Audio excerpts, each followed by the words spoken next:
You are now entering a dangerous liberty zone where God-given natural rights are held sacred and exercised. This is your warning. Tyranny, fascism, and censorship will not be tolerated. Ideas will be exchanged freely. Rigorous debate and open discourse is encouraged. If you are weak and your beliefs are fragile, you should leave now. Prepare yourself. We are now live on the Dangerous Liberty Podcast. All right, folks. Happy Thursday out there, everybody. I am excited tonight. Welcome to the show. We're going to take a little break from all the politics, all the Candace craziness, all that good stuff. We're going to refresh our brain a little bit. I want to say hi to everybody over in the chat. I want to say hi to all the mods. Hey, thank you to all the mods. I don't say this enough. I wanted to make sure I did it tonight. Thank you to all the mods that help out with this channel. You guys make this possible.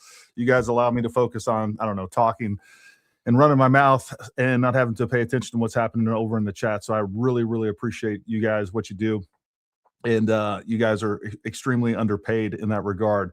If you haven't done so already, make sure you like, subscribe, and down in the description below, there's a link if you want to become a member and support this channel. You're welcome to do so, and we appreciate you. Make sure you share this as well. Also, down in the link below, or down in the description below, is a link to all of Ashton's social media pages. Make sure you go follow him as well. So I have been a big, fan, follower, interested in the UAP topic for a really long time. And I'm going to go ahead and bring on our guest, and then we'll talk a little bit about that. And then I just want you guys out there, look, I think when you get into some of these things, a lot of what we're going to be talking about is unknown, right? So I think it's easy for us to, or at least we should be honest, to say, hey, some of this stuff is speculative. I really don't know that much about MH370. So I'm going to be relying on Ashton to kind of educate us on the facts involved with that. And I've kind of given him carte blanche. He may not even talk that much about MH370. But as far as some of this stuff goes, it's clearly speculative, but we're going to have fun with it, take it for what it is, and, just receive it with an open mind, have some fun. And without further ado, I'm going to go ahead and bring on Ashton. Ashton, thanks for coming on the show, buddy. Yeah, thanks for having me. How are you doing? I'm doing great, man. If you will, take a minute and just kind of introduce yourself to everybody out there, and we'll take it from there. Yeah, well, I guess I want to start by sending my prayers and having everybody send prayers to Nick Pope, who is a longtime UFOologist who's been studying ufology. He actually was part of the British intelligence that researched this topic and then became a figurehead. And he just came out and said he has stage 4 cancer. So unfortunately, he's probably not going to be with us for a long time. Really nice guy, really humble and really knowledgeable in general. So just want to give him a head nod. Like he would say, I would say I'm not a celebrity. I'm just a public figure. I came out a couple of years ago in this topic of this UFO topic. By the way, we call them UFOs, not UAPs. That's a Hillary Clinton thing. And we got to avoid that as much as possible because they try to rename all these things, including with the science, to keep us dumbed down, to not let us put the dots together. So I just want to throw that out there. But the MH370 videos show some advanced technology being used on the missing airliner that disappeared in 2014, and they reemerge in 2023. And I started promoting them, researching them, investigating the missing plane. And when we watch those videos, we see there are these plasma orbs, looks like UFOs, everything that we've been told about in this UFO community. And so I've been on this adventure for the last 2 years. First, after discovering that the videos are really what happened to the plane after researching it, and then trying to understand what's going on with this UFO topic and what is exactly this technology that we see in these videos and how does it align with real physics, stuff that's peer-reviewed out there and not just people making stuff up.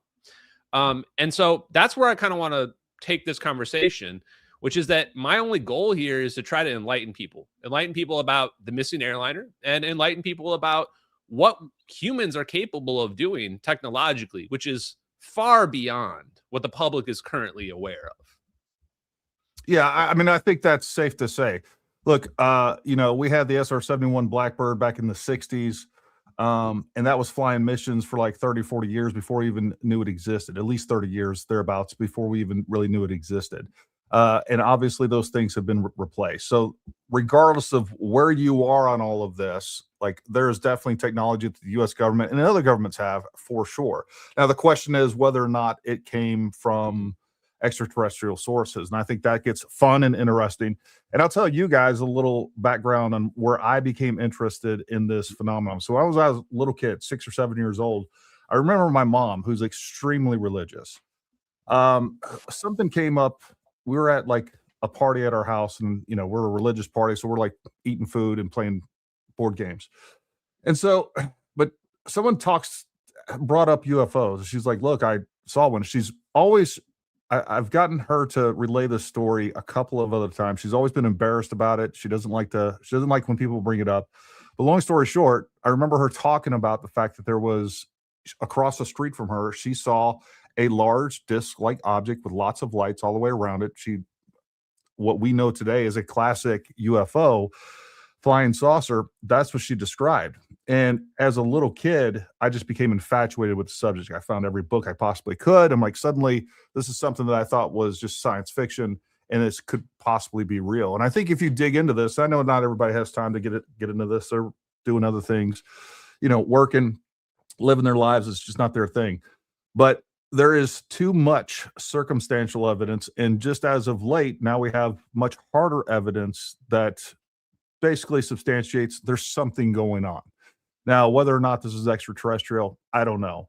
I tend to think that it is. And, for those of us that are religious, I don't see anything out there that undermines anything that from a religious standpoint with the UFO phenomenon and possibly extraterrestrials. I know many people will agree, and that's something that's debated amongst people that are religious all the time.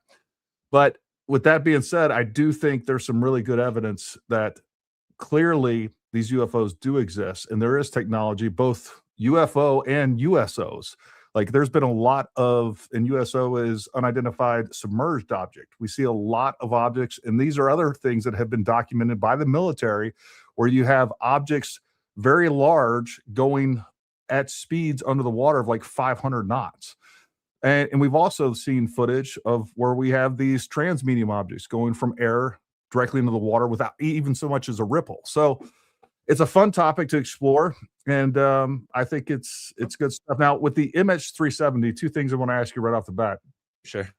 Give everybody just a little bit more background on the MH370. And I'm also curious, because just a couple of years ago, and I haven't been following the MH370 event very closely, I'll be honest with you, but I do remember suddenly those videos emerged with the orbs around the plane. Yep. Where did that video allegedly originate from? Yeah, all good questions. And so let me, I want to respond to a couple things that you said there. First of all, is that I've never seen a UFO before. I only got interested in this. I mean, like, I guess I was kind of peripherally interested in UFOs, and like you, like there's something going on. I mean, especially after they released those videos in 2017 and 2018, but I've never seen one myself. And I don't have any bias in terms of aliens being real or not real. I would say that they made the topic socially unacceptable. And you spoke to that with your story about your mom, where it's like people saw them, but they made you seem like you were crazy. And we need to do away with that. Like you said, I think people should feel comfortable believing whatever they want. You want to believe that the aliens are here. You want to believe they're not here. Either way, you know what? We shouldn't judge people for that. And I don't think it does. I don't think it is incompatible with faith. God can make aliens too. It's a big universe out there. Yeah. Also, you mentioned the transmedium capability. This is one of the first clues, and I believe it's one of the 5 observables they talk about in UFOs. This capability to go between different mediums without being impeded, which from a classical physics perspective seems completely abnormal to us. We don't have planes that go and fly into the water and then come fly out of the water again.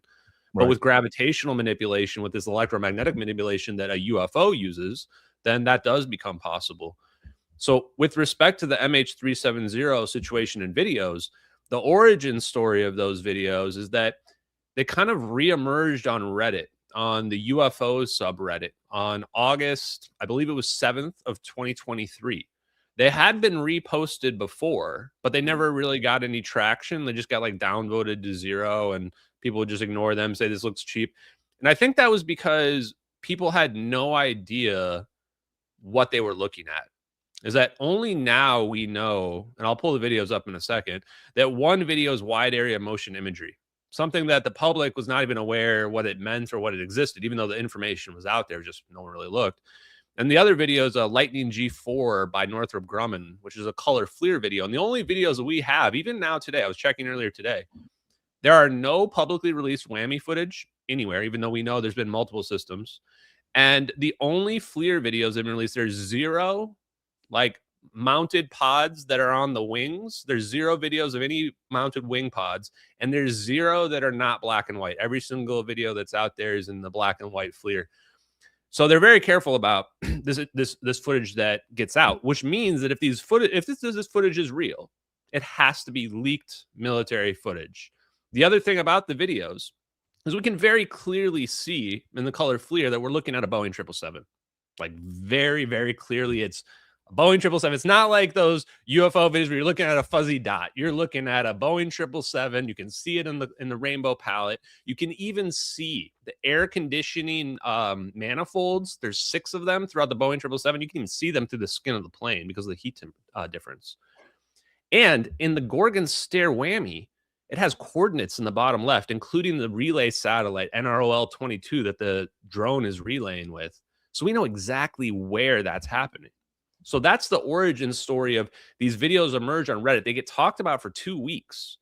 And then suddenly this debunk appears out of nowhere from a 1-day-old Reddit account. Somebody saying, oh, I found this graphic from a 90s video game. And if you like modify it a little bit, like one of the frames matches up, and that means that this is all fake. And everybody goes, yep, this is fake now. And the Reddit mods literally banned discussion of it. They said, we're done with this. Nobody's allowed to talk about this anymore. And they moved the last stragglers, including myself, to a different subreddit that's controlled by people that want their debunkers that say that it's all fake. And you're like, this is pretty suspicious, of course. And I didn't let it go. And what I found out about 2 months after that was for something like this to be leaked footage, which again, I'll show you guys. I know we're getting suspenseful here. I'll pull it up in a minute. This had to be leaked by somebody. Like somebody went to prison for this. You don't leak videos that nobody's ever seen before of military footage outside of the standard protocol and not have them catch you, especially because the whammy footage, it is CGI. They are taking photos and building this Google Earth video playback. So that means somebody was logged into a computer system with software that is tracking their movements and their clicks in a secure database, and they somehow got that out of there.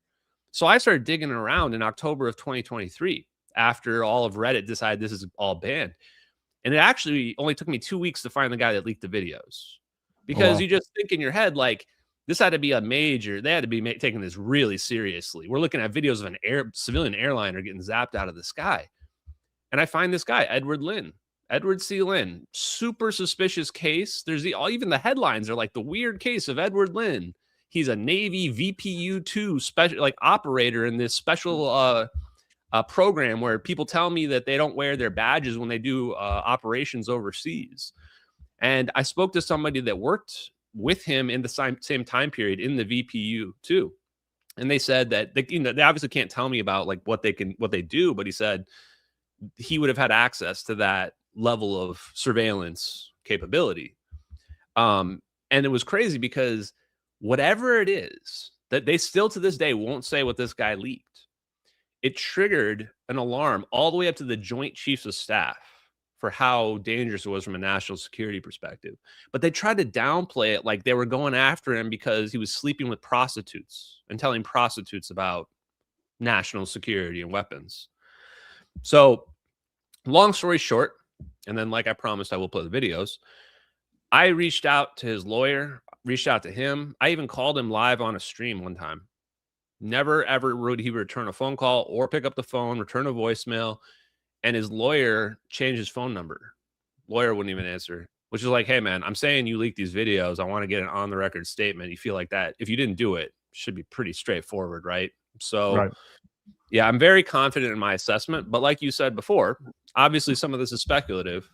But the level of research, I would say if what I'm about to show you right now was anything less spectacular than what we see, everybody would agree these videos are obviously real. And obviously what happened. If it just showed a plane crashing into the ocean, people would be like, oh, that's obviously what happened. We just happened to be recording it right before it occurred. Right. So right. Let me pull this up and you can comment if you want. Here we go. So I'll pull up, there's a couple different versions that I think are good. I'm going to first just pull up the whammy, which is this is a drone above. So these are both actually MQ-9 Reapers. So if you want to pull up the screen share thing that I did here. Both these are MQ-9 Reapers. This is a MQ-9 Reaper from above. They generally have one pod underneath each wing looking down, and they circle over an area that's 100 square kilometers. And so you can see in the bottom left, you can see the coordinates. You can see it says NROL 22. The coordinates change because the person's moving the screen around.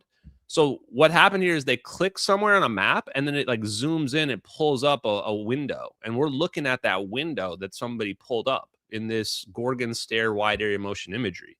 And right off the bat, you can see we're looking at some craziness going on here. Like we got 3 things spinning around this plane. And from this alone, we would never be able to tell exactly what these little orbs or whatever you want to call them are. We would just say they're UFOs. And we notice, though, they change and they go vertical right here. So there's clearly some purpose to whatever we see happening. And then this is the magic. In just an instant, it's gone. This footage we're looking at here is only 6 frames per second. So that's happening within less than 1 second. Now, what you saw happen right there, I'm going to go back just 1 sec. The person moves the screen over to the right. This is still, real time is moving here. Now, this is a pre-recorded video. Like they can pull this up like DVR. And then this person is doing a screen recording of a window. But notice that mouse cursor goes over to the top right. And what it's doing is it's closing the window. And that's why it goes black. Where is this camera exactly?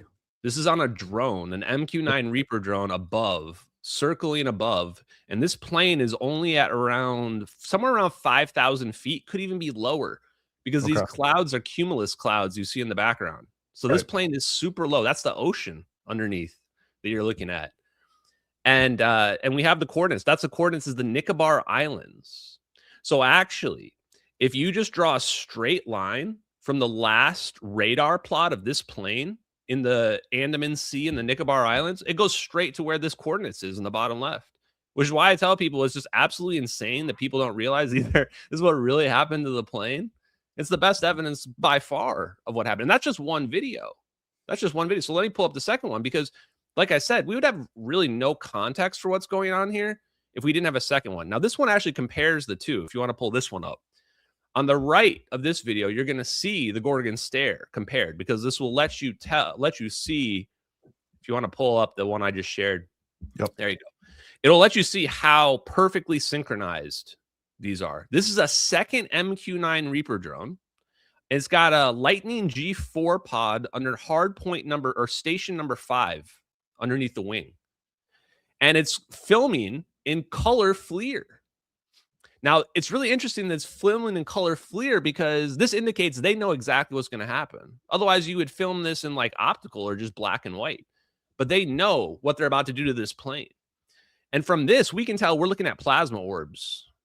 We can tell we're looking at plasma orbs or at least a plasma field because of the color of these orbs now is pretty much the same as the background. And when it really zooms in here, if I were to slow this down or even just pause it, I mean, you can clearly see this orb. Not only does this orb have a field around it, but you can actually see the heat signature inside of it super clearly. And the heat signature is not uniform. Part of it's like green and then part of it's blue.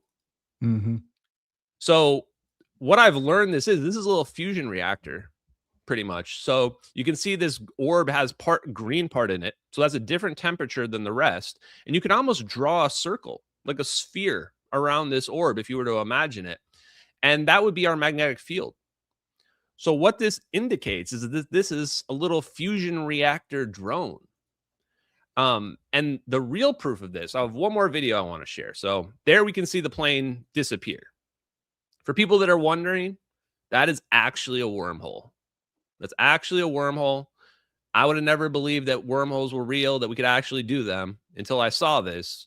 But it's not annihilation. It's an actual wormhole. Let me share one last video for you. and then we can talk about these or the whole any of it, which is this is a color. This version of that same drone video has been color changed, and you'll be able to tell why it's been color changed in just a second. Look at those dark lines coming out of these orbs in front of it and behind it. And you can see it's kind of hazy, like it's not really perfectly uniform black line. It looks, what's happening here is you're seeing radiation from a fusion reactor or just from straight up manipulating space-time. What happens is that the electrons end up moving faster than the light. And this causes something called Cherenkov radiation. And Cherenkov radiation is in ultraviolet, which means that it's outside of the thermal spectrum. So because it's outside of the spectrum the camera picks up, it shows up as black. Shows up as black in the thermal, in the drone video here. And it's only visible on this video from close range as well. So this actually gives insight into the propulsion mechanism that the drones are using. They're using the actual fusion reaction as a propulsion mechanism. And that's why we see these weird lines coming from in front of them. The faster the electrons are moving, the faster the electrons are moving than light itself in the medium, the longer the line is. Because you can imagine these electrons are like speeding out faster than the light as the light's trying to keep up. So the electrons emit their own ultraviolet light. And that's what you're seeing with those lines there. And then one last detail I want to point out, which I think is vitally important, because this is going to connect to my theory for UFOs. The last part. Watch very carefully what happens right at the end. The orbs converge on the plane.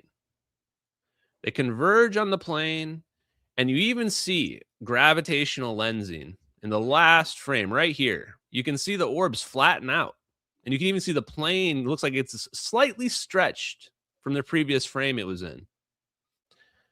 See that? Mm-hmm. This is going to indicate that they're really actually producing a gravitational wave that is essentially equivalent. Like if you were to see this, it would almost look like you were dropping a rock in the water, but the water in this case is space-time itself. And it would look like it just disappears through a mirror that's not even there. So Ashton, what were you saying? What is the black part of the orbs? So the lines that are coming out of them, if you want to switch back to our thing, the lines that are coming out of this Cherenkov radiation, which is going to be this radiation that forms in a fusion reactor. And what they've done is that you can imagine there's like a tube inside of there. And what they're doing is they're forcing the air through it to create a plasma, has the fusion reaction happen in the middle, and then you're going to have the radiation is trying to leak out of any end. So wherever the magnetic field is, like imagine the Earth. In the Earth, we've got a magnetic field that goes from the north all the way down to the south. Now you take that Earth, tip it on its side. The weak points are the north and south pole. That's exactly the same as this little fusion reactor. It's like taking the Earth and tipping it on its side. Now you've got these magnetic fields that are containing this plasma, and the part where it leaks out is along the axis on either end. And they use something called a magnetic mirror, which is one of these Department of Energy, laboratory experiments that they do to basically confine the electrons and the particles within this region in the center to force everything to attract to it and cause the fusion reactions to happen. But the main point is, everybody talks about, you were even talking about the transmedium, the propulsion mechanisms of these UFOs. Those videos show it as clearly, as more clear than any of the other UFO videos out there. It's not, the reason why we don't see like heat coming out of these UFOs when they're flying around, because they're not using conventional heat-based propulsion mechanisms. They're using like what we see there is a fusion reaction, which is leading to ultraviolet radiation as the propulsion. Or they might be using something that's even more exotic, but based on electromagnetism, something that's not going to necessarily have a heat signature.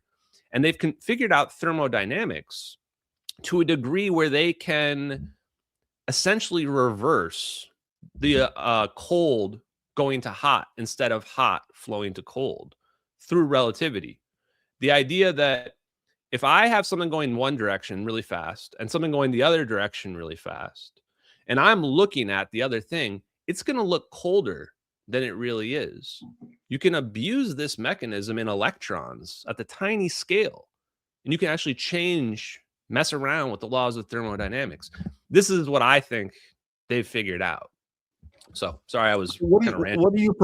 what do you propose happened to the plane? Are we saying that it was just transported somewhere else? And if so, where else? And where are the people? Because there's what, 230 or so people on that plane? So let's put ourselves in the mindset of those videos and just kind of take everything else, throw it to the side, right? We're just looking at some videos that are clearly military surveillance. It's not commercial for sure.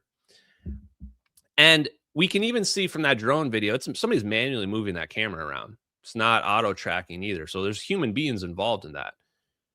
Why are they filming that plane? Why is there really a drone? Is there a drone above every plane flying around in America when they're flying over the ocean or what have you, and another drone next to it? No. And I know your background is in the military. There's only one reason why there's two drones around that plane. That's got to be an operation. That's got to be a special covert operation. One of the things that before this, I would never have thought we could do something like that.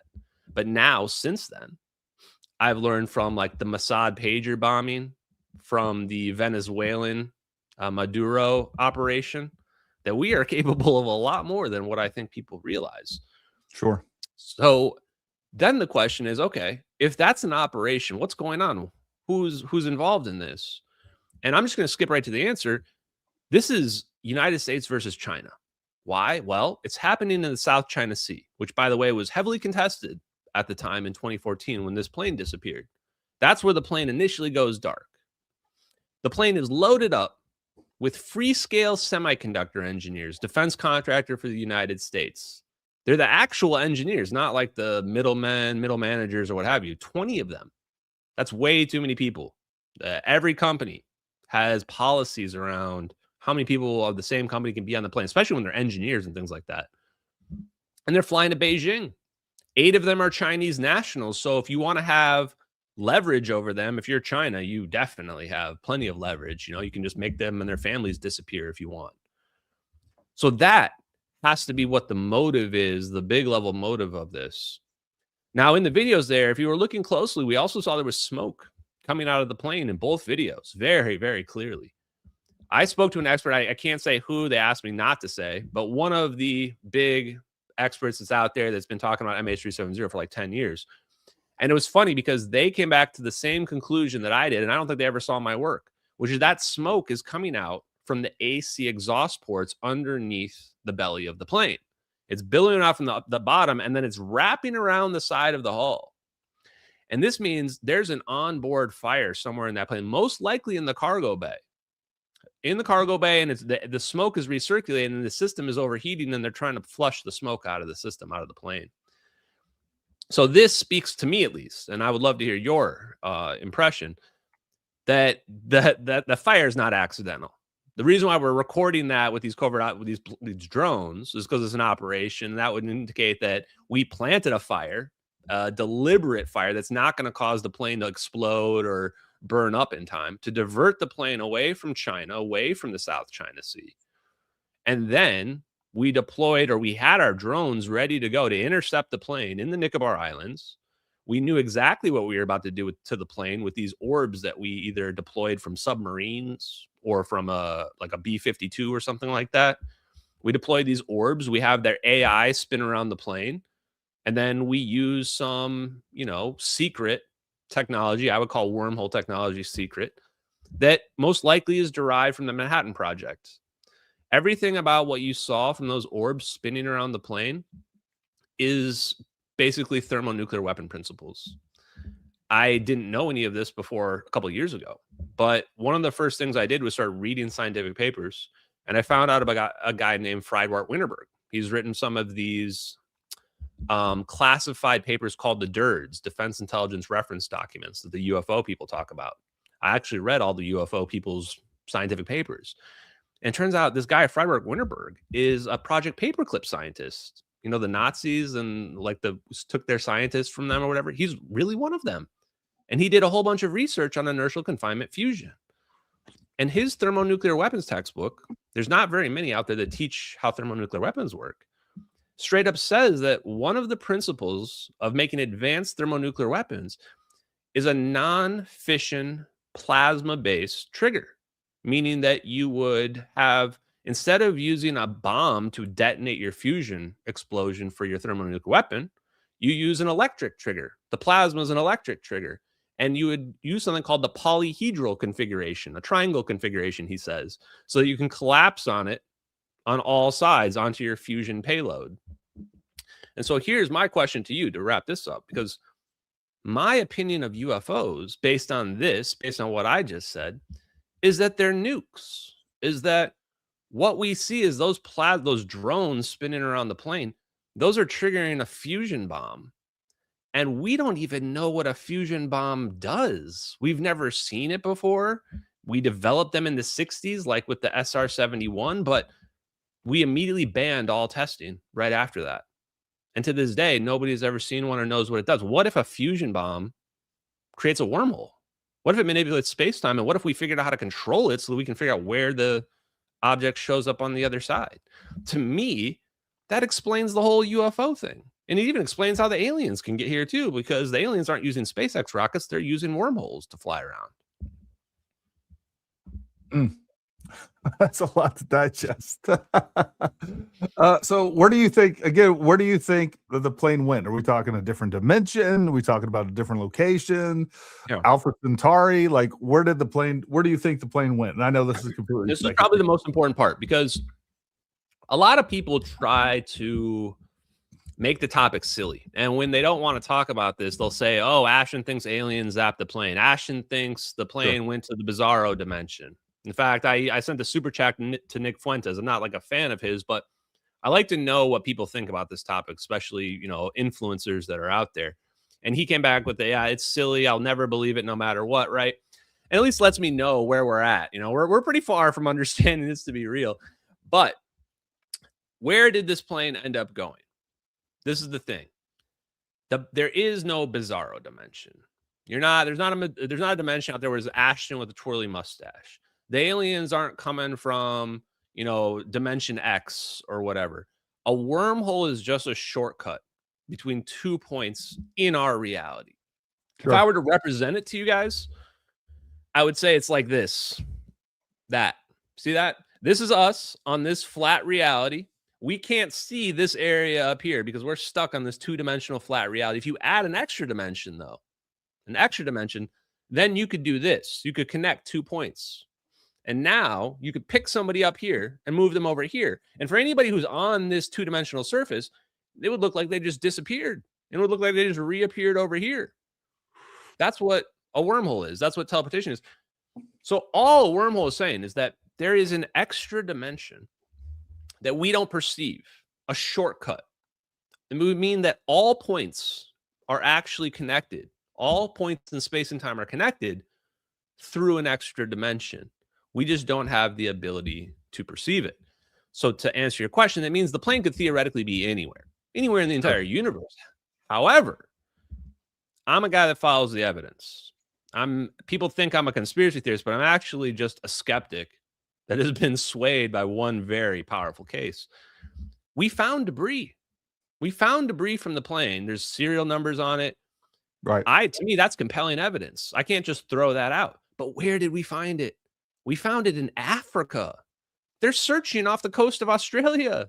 That's thousands of kilometers away. That's like saying, oh, well, plane crashed off the coast of New York, but we're finding debris in California. Right. You're like, wait, what? You know how far away that is? Like, well, how did it get there? Oh, well, it just, it floated. It got on a train. Well, they did find that debris, like 6 or 7 years after MH370? No, it was about 1 to 2 years later. But still, the point being, it was probably on the beach for a while. It didn't just get there and they found it immediately. No one was even looking there because everyone's looking off the coast of Australia because they think this plane went into the South Indian Ocean. But the videos tell us what really happened. The plane never turned south into the South Indian Ocean. We're watching it in the Nicobar Islands. This is the location where the narrative that's been told to the public, or at least been sold to us, is the plane took a sharp south turn and flew for like 5.5 hours and then just ran out of fuel and crashed into the South Indian Ocean. And we've been searching there for 12 years, including they just finished the search like a week ago. Nothing. They've never found anything down there, but they're sure it's down there somewhere. Well, here's a simpler answer. It disappears in the Nicobar Islands, 5 hours north of there. and it's going west. How do I know that? Well, if we slow down the MH370 video, you can actually see the reflection of the plane, the tail of the plane, in that first frame when this plane starts to disappear. And it's pulled a little bit back from the frame beforehand. Also, when you start learning about electromagnetics, you learn about something called the right hand rule. And what this means is, long story short, the direction the orbs are spinning around the plane is going to determine the vector of force. So the reason why they're spinning around the plane vertically like that is because there's a specific purpose. If you could just teleport something anywhere with no restriction, those orbs could be spinning on any axis around the plane. And then it just converges, and then the plane just appears wherever you want. The reason why they're not, the reason why they're spinning exactly vertical to the direction of the plane is because they're going to send that plane backwards. And when the plane comes out, it's still going to be flying the same speed. And they don't want to rip it to shreds. They're intentionally trying to move that plane from one location to the next. And what that means too then is that, how does this work? It's got to be like equivalent to a hypergate system in sci-fi, where you have to have something set up on either side. You say, here's where it's disappearing. We got these orbs, and you got to have it connected somehow to something else. Quantum entanglement, whatever you want to call it, that connects this, threads the needle between our space-time. And this also means that it's not going to be like a portal where it's not like Stargate, where you open up the portal and it's just open and now it's a bridge between the two sides. It's a one-way hop. You hop on that side, now you're on the other side. If you want to do it again, you got to do another one-way hop. It's not going to stay, that portal's not staying open. So does that kind of answer your question? Yeah, so you think that plane arrived intact somewhere else near Africa? That's what you're saying? I think it came out the other side intact, but it could have come out. Also, it could have come out in pieces because we found parts of the pieces in the plane. This is the part where it obviously was very speculative. I think it came out somewhere near the Maldives, and then there were some islanders that have a very credible sighting that say they saw the plane, and there were like 15 different people. And, people have tried to dismiss this sighting, but when I'm looking at it, I'm going, this actually fits with our story, especially if you can start really cheating with this teleportation and make the plane come out like slightly delayed in the future. But we don't need to dig into all that. But point being, plane shows up in Maldives. People see it in the sky, and they see it flying towards Diego Garcia military base south. So what happens? Maybe the plane crashes. They ditch it in the water somewhere near there. And that's why a couple pieces float up and they find it in Africa. Or plane lands in Diego Garcia. They take it apart somewhere there. And then they throw a few pieces in the water, or a few pieces fall off of it. The plane was on fire, so, a few pieces could fall off of this, or they're also teleporting it. So it's hard to say exactly what occurred, but I don't think anybody was alive. I think that the fire probably incapacitated everyone on the plane well before they even got to the point where this plane's getting zapped out of the sky. And I think the overall reason why they did this is some weird CIA intelligence espionage thing with China, that they're in some kind of like secret covert war over this technology that may be from aliens or what have you. And basically whoever got there first wins. And I think we got there first and we won. And this is the outcome. Now we just basically use orbs to exert our will over our adversaries. And that's one of the conspiracies, right? That there were people on board, there was technology on board, there was going to be a transfer of information from people there on that plane to somebody in China. And that's allegedly why they decided to take that out.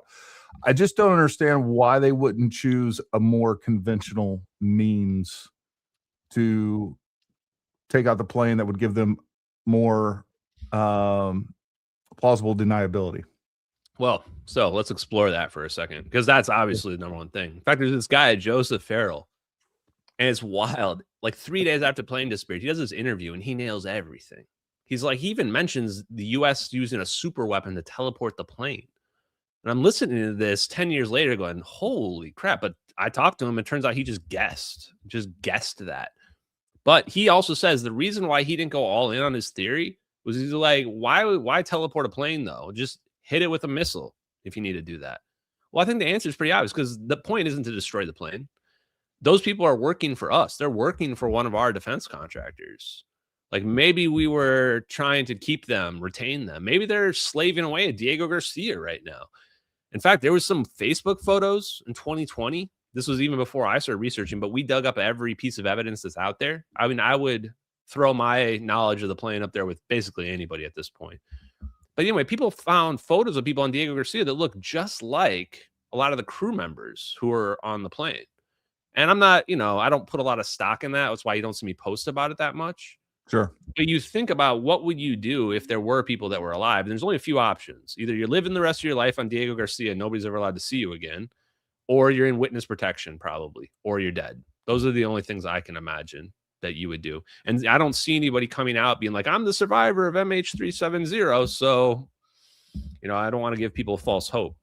But if people want to know where would I search for the plane, I would be searching in the waters near Diego Garcia, because you're like not allowed to go anywhere near there. If I would not want to land a Boeing 777 on a military base where a bunch of people are going to see it. I'd probably just want to ditch it in the water somewhere where nobody's allowed to go and search it, and make sure it goes under and the plane doesn't come apart, so that no pieces or bodies come floating up, because people are going to start to wonder, bodies start coming up, what's going on. So your theory is like, hey, they didn't want to just destroy the people in the plane. They wanted to intercept it and either actually intercept the people and or the technology that was being carried on that plane.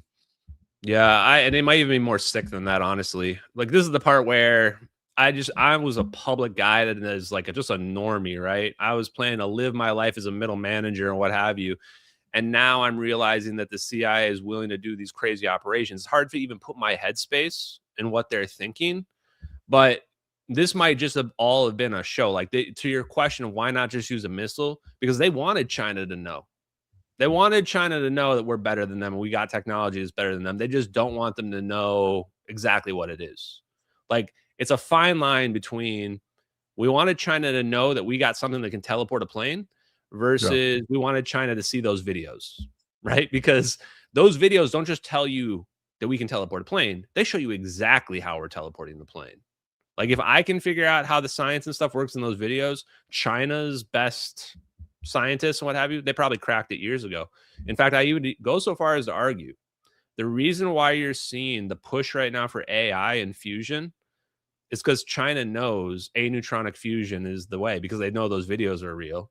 And they're thinking in their head, oh, we can push past America by publicly investing everything into fusion and these things that we know work, while America is still covering it up and hiding it from their public so that they don't get to know about it. And that's why you're seeing Trump Media Group acquire Tri-Alpha Energy, the oldest fusion company. That happened like a month ago. This is why you're seeing this happen, is that now Trump and his administration, who's in the know, and they're aware of this technology, they're going, oh, crap, we can't let China get to this first. Now we've got to start letting some of it out. Because I'll remind you, those videos now are 12 years old. 12 years ago. So if we had wormhole technology, we had it over 12 years ago. And Nick Fuentes was saying in his response on my super chat to him, he said, why not test it with an apple first? Why not throw an apple in your wormhole? And this is like kind of shows the naivete of some of these people, which is, you really think that's the first time we used those orbs on that? It's like, yes, we were testing it out on the Boeing 777 in our covert operation. It's like, nah, man, I promise you, we used it on an Apple probably in the 1970s, right? The fact that we're using it on a Boeing 777 in 2014 means that this ain't our first rodeo. So this wasn't a test. This was an operation. Exactly. And so if I would, I'll throw the ball back into your court on this, because how does this then connect to the UFO phenomenon? Well, here you go. This is where now I become super suspicious of all these UFO people, because I'm just handing them all the answers on a silver platter. Now, not the answers about aliens. I truly, even to this point, I don't know where this technology comes from, is the truth for you. But everything else, I say, oh, look, we're looking at Air Force MQ-9 Reaper drones, right? Those are, and they're also made by General Atomics. I'm looking at a Northrop Grumman Lightning G4. That's our defense contractor. I'm looking at Gorgon Stare wide area motion imagery from another MQ-9, and that's made by Sierra Nevada Corporation, another defense contractor. Now, this is a little bit more speculative, but we're looking at plasma orbs that are fusion reactors. There's only one company that already has a fusion reactor built. It's Lockheed Martin. and it went dark in like 2017, 2018, something like that. So I'm going to say I'm fairly confident that's Lockheed Martin affiliated orbs. But point being, oh, and then the last part, who has the charter for fusion? The Department of Energy. So who have I just implicated? The Air Force, the Department of Energy, the defense contractors, and the CIA running the operation because it's an operation being done against, a Malaysian airline or what have you. Well, those are the exact same four groups that make up the program, the UFO reverse engineering program that these people are talking about all the time. Those are the exact groups they say do it. So my question to you, I guess, is what do you think about that idea? Because to me, this implies that at a bare minimum, they're using the alien topic to distract from this shadow war, technological war, whatever you want to call it, over like supremacy over this technology. And at worst, they just made up the whole alien thing to cover it up entirely. Well, I mean, what we see there is very different than I think we've seen, not only that have been reported visually and in some videos, some pictures. I mean, you're talking about plasma versus actual physical aircraft. So I do think there's a divergence of technology there that makes sense to me. So I don't know if those two things are necessarily the same. They're probably related. I mean, that's really the only thing that I can conclude. I mean, there is clear evidence of actual physical crafts, I believe. So here's the thing I want to point out is that, and this is a misconception I think people have. A lot of people think that plasma is just like a hologram or an illusion, or that when we make these plasma balls that we're using this as like a decoy and countermeasures, which you can use it for that, absolutely. Sure. But these are physical crafts that we're looking at. And what they've done is they've incorporated this fusion reaction into their hypersonics. In fact, you could argue what you're looking at there is a hypersonic drone. All they've done is take out the turbojet engine and they've turned it into a scramjet, which basically means you take out the propellers on the inside and now it's just a tube. And now it becomes an air-breathing device that turns the air into plasma. They just shoot a laser in front of it. It turns the air into plasma. Do you think those are actual physical drones, not just balls of plasma? Yeah, there's a physical object in there, I'm sure. I'm sure. Some people are trying to argue that it's just like a manifestation of plasma in a geometry form, but there's intelligent control happening there. So there's at least a computer inside of that. So there is an object inside for sure, in my opinion. And I think that they just incorporated fusion that they solved, maybe even back in the 70s, into our hypersonic craft. And I think we're even going to start seeing, this will be probably one of the first things we start seeing. We're going to see fusion propulsion. This is what the UFOs are using. They're using, what's the energy source of your flying saucer that's hovering around, defying physics? If you do the math on the energy that would be required for that, it becomes astronomical very, very quickly. Like even you probably know, like our fighter jets and stuff, their airtime or whatever you call it is like 45 minutes, hour. Yeah, not very long. Right? So when we look at these UFOs, they're even just hovering around would take this huge amount of energy. So the answer for the UFO people, number one, what's the energy source? It's fusion. That's the big secret. This is the reason why the Department of Energy and the Air Force is coming up. Here's another angle on the crash retrieval thing. What if all this crash retrieval talk where they're saying, oh, well, this UFO crash, we have to go pick it up in Brazil before they get it. What if this is like Broken Arrow situation where we've lost our nuclear weapon, right? And we can't let anybody else get it. Like one of these orbs malfunctions and crashes down. And we got to have a retrieval team to go pick it up so that some, adversary doesn't get our secret technology. Couldn't that be another angle to the, the whole reverse engineering crash retrieval thing? Yeah, I think there's lots of different ways from a propaganda standpoint that you can use the UFO phenomena and or back and forth for convenience to either hide, confuse, or obfuscate different operations. When you start getting into what's your thoughts on encounters of the third kind, where we're talking about things like the Virginia incident, where people have not only seen these actual crafts, but now they're seeing actual beings. Do you buy into that? Do you think those have any validity? Because that definitely adds a whole nother level of, I don't know, complication if we're just saying, hey, this is just U.S. advanced physics technology compared to, something that is extraterrestrial? Yeah, that's a good question. I mean, my view on aliens is pretty nuanced. One side, I say I don't care at all. Like aliens, unless they're impacting my daily life, that makes no difference to me, right? Like, what does it matter? And when they announce aliens, which I think Trump is going to end up doing here, probably in the next couple of years, I think he wants to get credit for that. He's going to say, yeah, there's alien life out there. He's going to say, we've detected it. We can't talk about it, but we've detected it. And I think people are just going to move on right away. Like, it's just not a big deal. It doesn't really matter. But the other side of it is, I think that every kind of alien can exist. I have no problem with people saying that these aliens that are out there, it's just that that's not the important factor. The important factor is the technology that would change our life. How would that alien actually get here unless they're already in the ocean or something like that, which are certainly explanations. So for me, I don't care where the technology came from. Makes no difference whatsoever. Could come from the thick whites or the crab people underneath the oceans or what have you. And that was probably one of the most radicalizing parts for me, is learning that this technology, wormhole technology, which I thought was just science fiction before all of this, is actually real.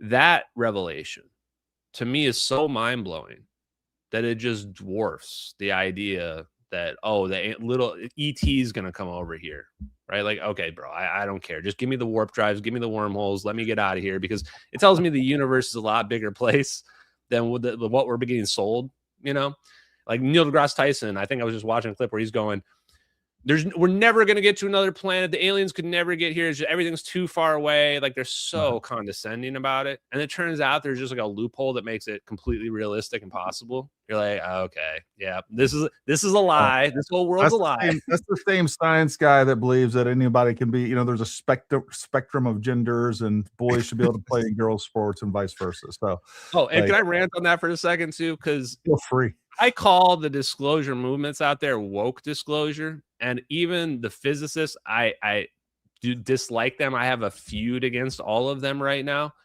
because what I've learned on this too is that there's weirdly a political aspect to this that I never ever expected. I've got people out here that, like you said, think there's like 37 genders, or they got to get 27 COVID shots or they're going to die or what have you. And those people at the same time, like, think the aliens are visiting us, but they'll go, no, it's crazy that you think a wormhole is possible. I'm going, okay, man. Like, but wormholes are like actual mathematical solutions to Einstein. We just haven't seen them. That's the only thing, so it's tough out there. At least one falls under some category of science and is theoretically possible.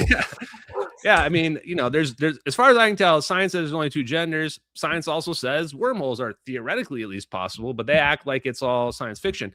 And I think, though, this speaks to a broader possible, like, brainwashing that maybe has been going on for a long time to get us to ridicule these topics, to not take them seriously, to not discuss them. Because I think once we start to discuss it, it becomes a lot more obvious that there really is something here. And even normal, everyday Americans like us can figure it out and understand it. Meanwhile, they want us to think that we got to go to Neil deGrasse Tyson to get our opinion about what's possible in physics. And Neil deGrasse Tyson is not the guy building these orbs. He's not the guy writing the papers that are allowing that stuff to happen. It's other engineers and scientists that are working for Lockheed Martin, working for Boeing, working for Northrop, working for Raytheon, these defense contracts that are doing that stuff. No, for sure. The what do you think about Bob Lazar's story? That's always, I remember watching that when it first aired as a kid in like 88 or 89, somewhere around there. I don't remember exactly, somewhere in that time period. Maybe it was 90.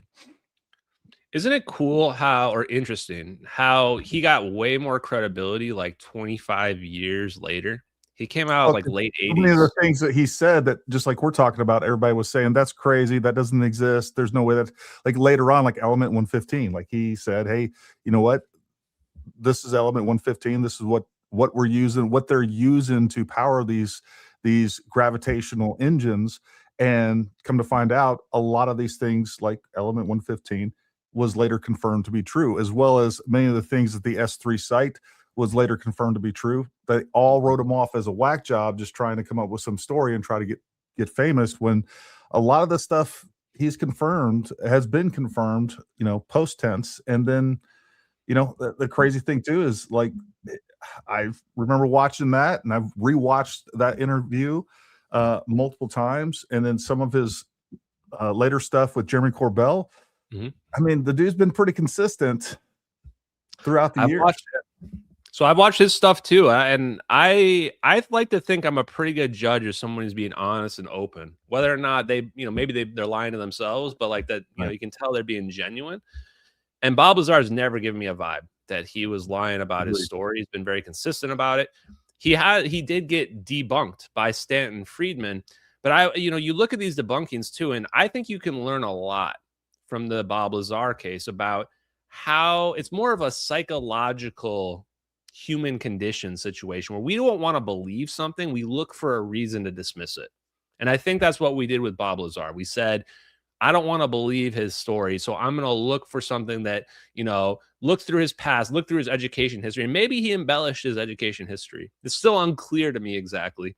Right. But that doesn't mean his story isn't true. And the part that people, I think, don't understand, they thought, well, this guy's some random engineer that made a rocket car, so why would he be working at Los Alamos under EG&G? But what they don't realize, that's how it works. They don't hire the Neil deGrasse Tysons. They hire the people that are the engineers that are thinking outside the box. Because you take a Neil deGrasse Tyson and you show him a UFO, he's going to have a mental breakdown. He's not going to know how to do anything with that. You show somebody like Bob Lazar, though, and it's going to intrigue him. He's going to think about it. And Bob Lazar even said to Joe Rogan, he was asked, would you do it again if given the opportunity? Would you still, go public with everything you did? He said, nope, never. He said, if I could do it again, I got to work with magical technology. He's like, I wouldn't come out and do that again. And instead, he came out and he got like discredited, his life ruined, everything about it. But now, like you said, 25 years later, suddenly now the stuff he's saying it's not faux pas anymore. It's allowed to be talked about. And a lot of stuff seems to be true, including the way he describes warp travel. He says these 3 gravity generators lock onto a point and they squeeze together, and that pulls the space-time towards them. Now, this is where I tell people, especially because I'm, just self-taught, is that just because someone doesn't say it exactly like a PhD physicist is going to say it, doesn't mean they don't know what they're talking about.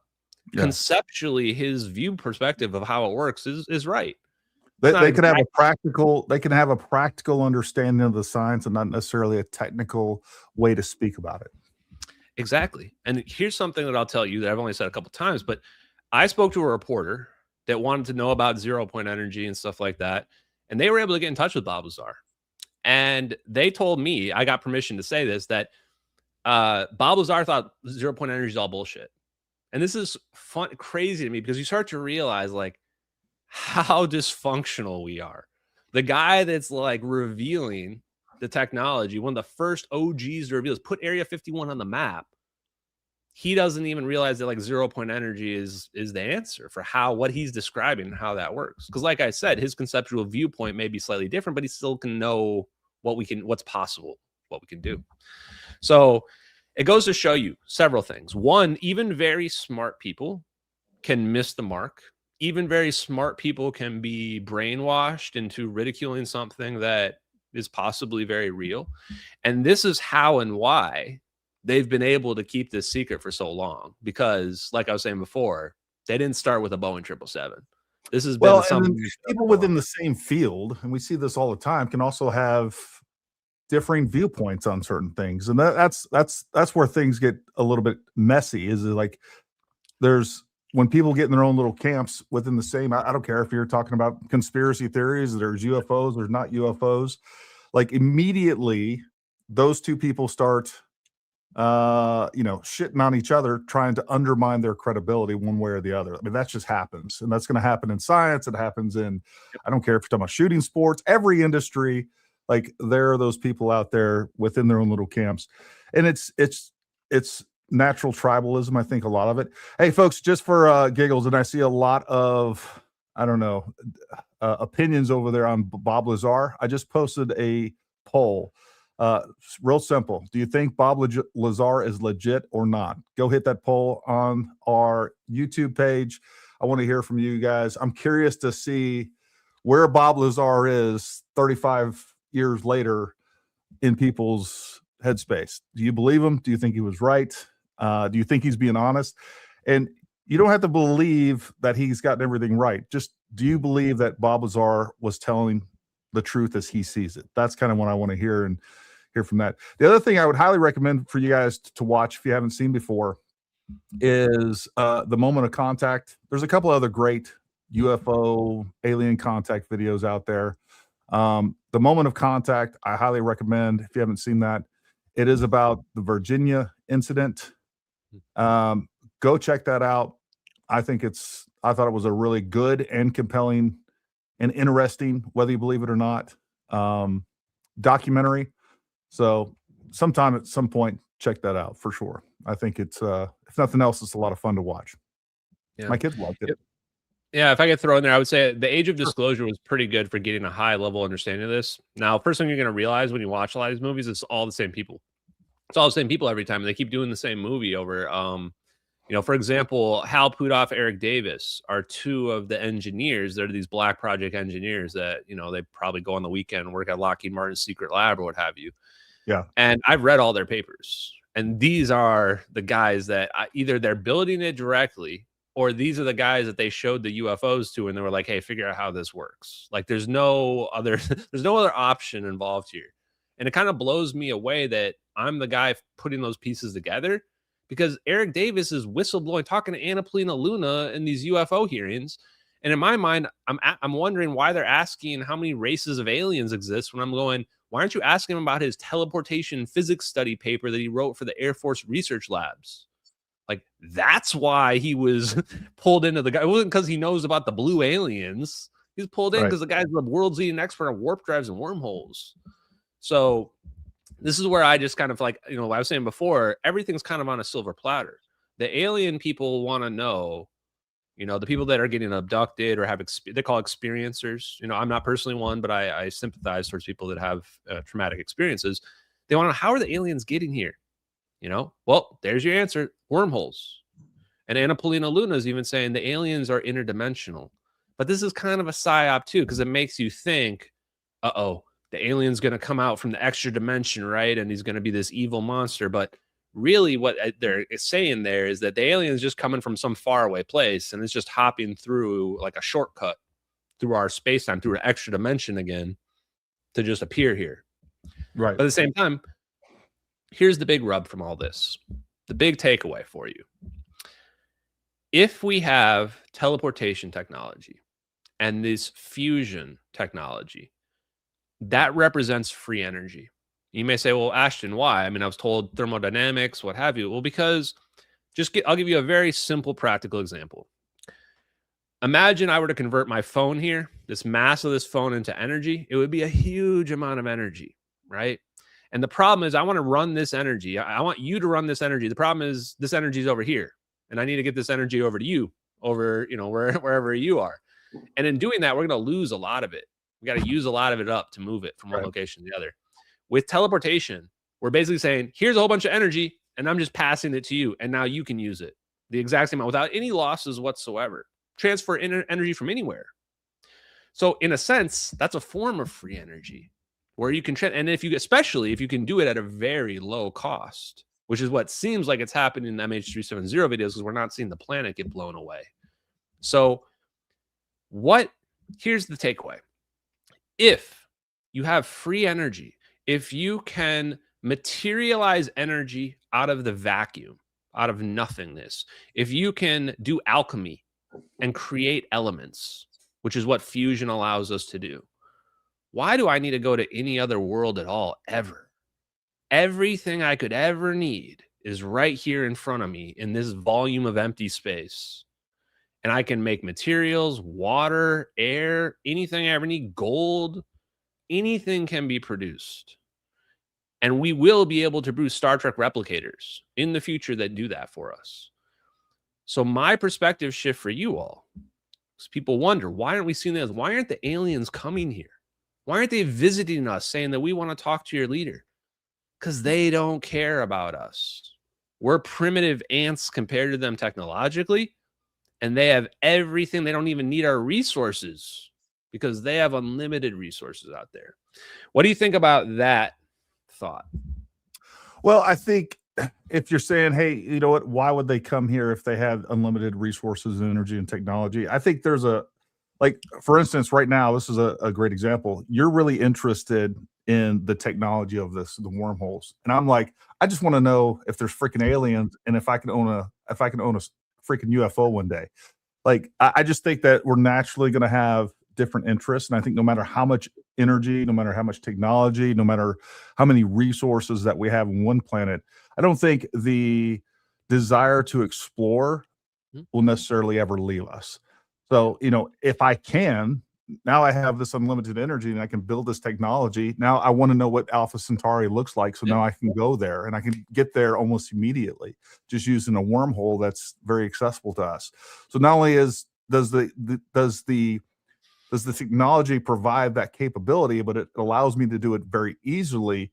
And then, of course, I think no matter how advanced a society gets, you know, there's going to be scientists that are, you know, into things like anthropology, trying to understand how more primitive societies develop. And I think, you know, I don't think one excludes the other necessarily. Well, let me throw this at you, though. Sure. But would you go personally, or would you just send a drone? Right? You would just send a drone and have it scan everything. And then you see, or maybe you do the avatar body thing, but, you know, it depends on how advanced you are. Sure. But you would just send a drone there, right? You don't need to go there because you don't breathe the air or anything like that. So to your point, we may already have those technologies to actually be able to scan other planets and be able to tell there's life there, because this same technology that allows for wormholes, free energy, fusion, it has other applications as well. One of those is that you can create telescopes that have resolution vastly more powerful than any telescope that we currently have. So one of the things I would argue, just from my own understanding of the technology and what is possible, there's almost no way the military intelligence community doesn't know about other civilizations if they are in fact out there. Sure.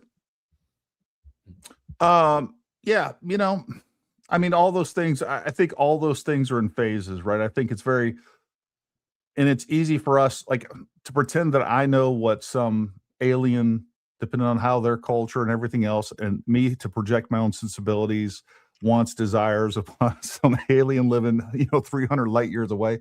I don't know if that works very well. I would say that is the progression of how, if we do project the way that we do things onto another alien species, like, that's how we do things. We send probes to Mars first, and then we send, you know, these robotic rovers.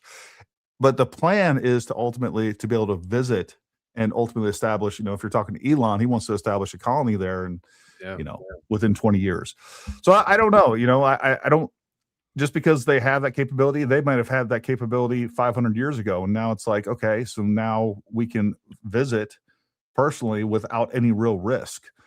Here's a scary thought. Let me add to that. What if they didn't have that technology 500 years ago? What if they had that technology 1,000,000 years ago? Exactly. Or like 1,000,000,000 years ago, right? I think that part of the problem is we really want to personify aliens. We want to make that, we want to put our human, feelings, impressions, everything onto the aliens. But aliens could be so advanced that we just literally can't even understand them. Aliens could be AI. Aliens could be partially biological, partially computerized. Aliens could even be, some people are expecting the plasma itself. Like, we're seeing these plasma orbs. Maybe plasma can be stable long enough to develop consciousness. People are even speculating. So I think we have to start thinking like way outside the box when it comes to advanced alien life, not just microbes and stuff like that, which I think are probably everywhere, but like actually stuff that can rival, you know, the complexity of a human being. That's one challenge I would throw at people. Another fun one is this. Did you ever watch The Three Body Problem?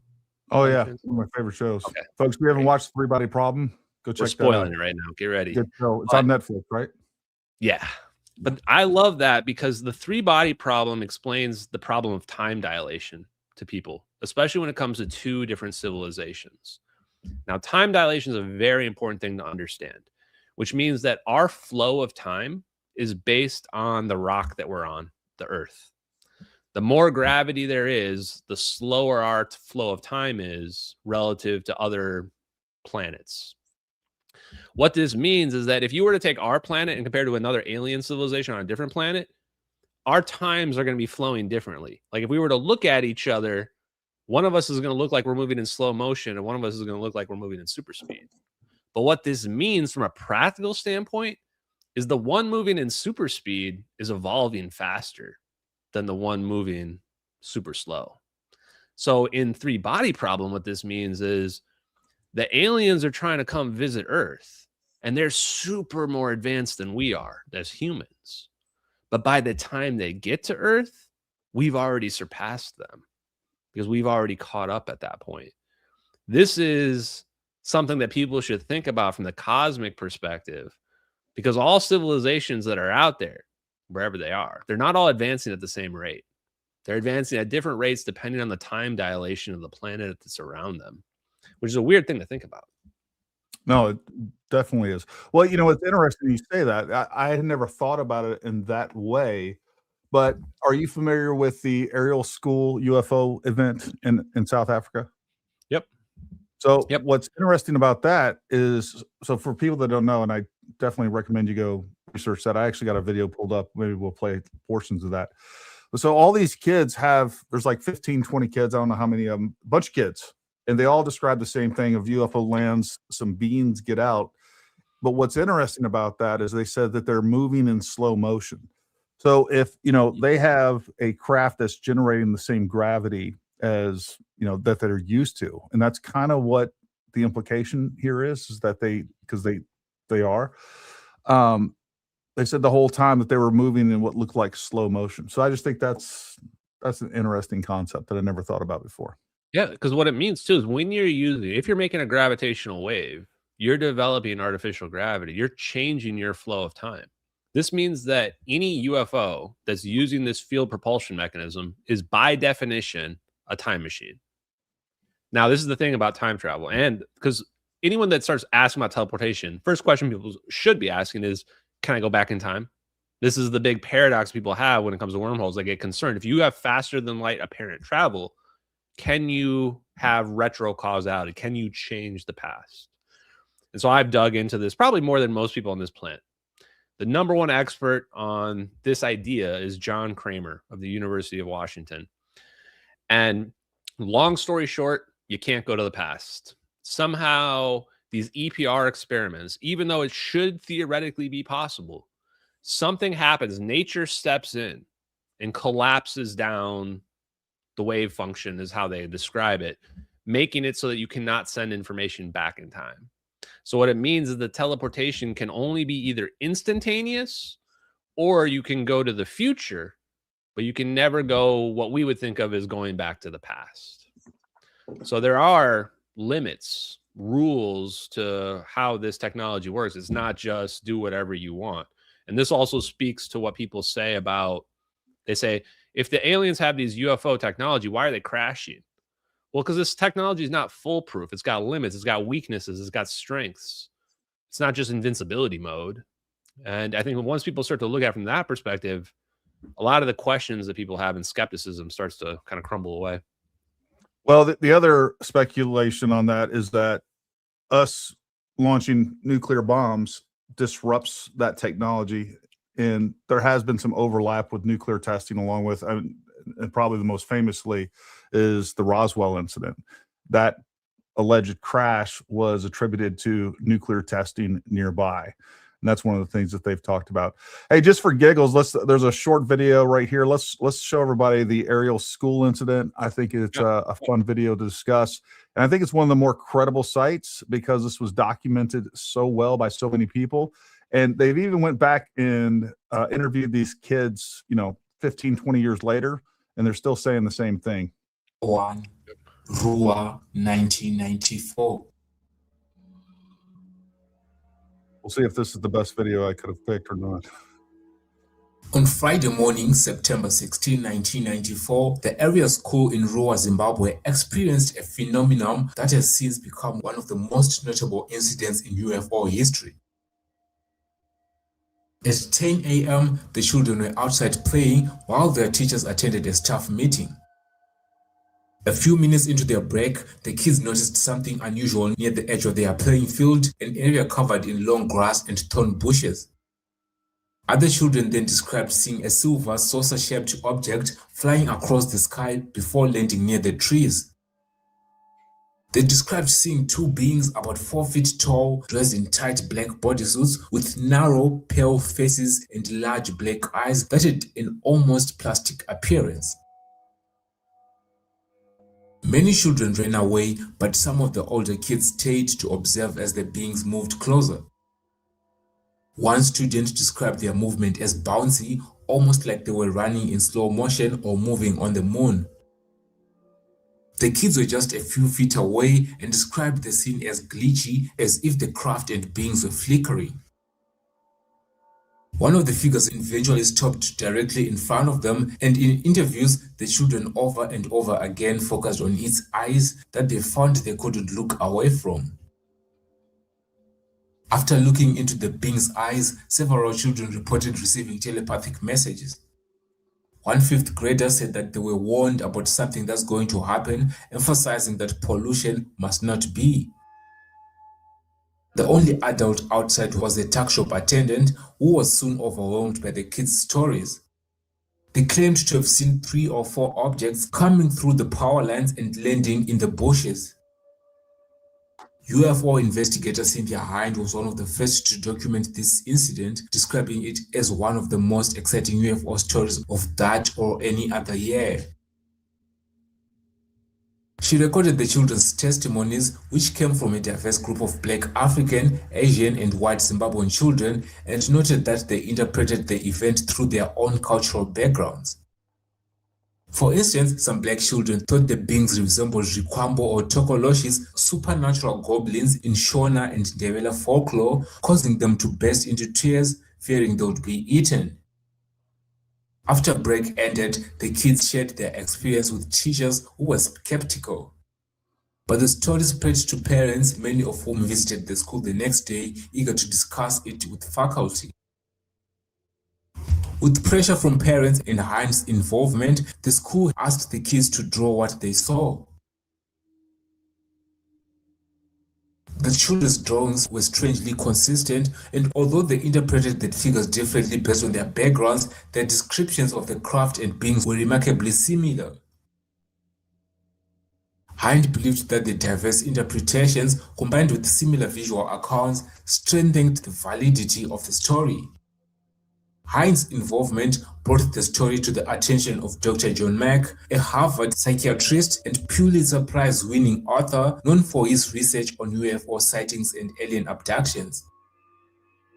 Dr. Mack, who had even appeared on the Oprah Winfrey Show, flew from the US to Zimbabwe in November to interview the children. We're talking today with Harvard University psychiatrist John Mack, who studied the cases of about 100 people, at least, who claim that they've been abducted by aliens. While some teachers and parents were skeptical, he was able to convince them not to dismiss the children's experience as lies. Mack was intrigued by the environmental warnings the children reported, similar to the messages given to other so-called experiences that he had studied. Now, if these are real experiences, what is going on? What's the source of these experiences? That's the question. What's going on? The days and weeks following brought additional witness accounts. A local woman reported seeing an orange glow over a chicken run. I just saw a glow over my chicken run, a very orange glow. And in Kariba, a man claimed to see a glowing object transform into 2 orange-red balls in the sky. Can you just tell us what happened the other night at Kariba? We suddenly looked up and we saw this thing coming over the top of the hill. But then one thing we noticed about it was the lack of sound. In total, I would say about 14 people saw this in our group. All right, Ashton. So, I mean, that's pretty consistent with some of the more credible UFO accounts. What do you make of that? And how do you think that plays into everything else that you've talked about. Yeah, people probably don't know or even remember because it was so long. It was early in the investigation. I actually spoke to one of the aerial school investigators. He was on one of my X spaces. I still remember it like it was yesterday because that was one of the first UFO lores that I kind of looked into. Like I said, I didn't really know much about the UFO topic or lore. And I found it to be really credible because, like you said, the kids still they're now adults and they all stick to their story. And it was a lot of kids that saw this event that happened. So if you do believe that aliens are visiting us or what have you, to me, that's one of the best stories out there. Now, at the same time, you can't really, given the context of the technology that we now know about and that I've been talking about here, you can't really definitively say, was that, humans in a suit or was it aliens? Like, they say they were very small, so hard to say on that front. But yes, I think there are several cases that are very compelling. The problem has always been that there's always been some way to very easily dismiss them. This is why the MH370 situation is so unique, is that it's not just videos of a fuzzy light. It's not just one video, it's multiple. And there's a real world event. There's a real missing plane. Still to this day, that plane is still missing.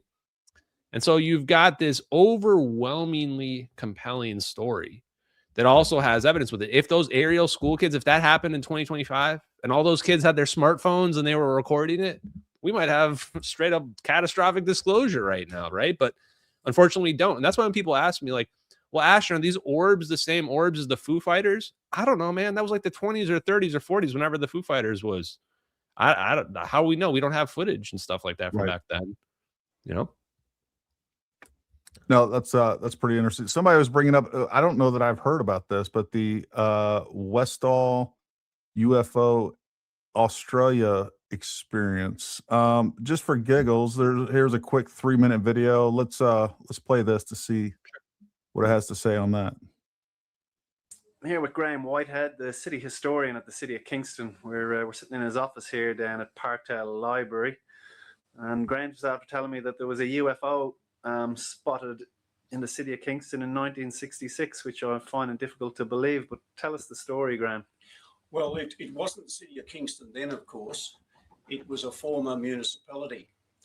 But the story is that some students from Westall High School saw this UFO, and they believed it landed in the Grange.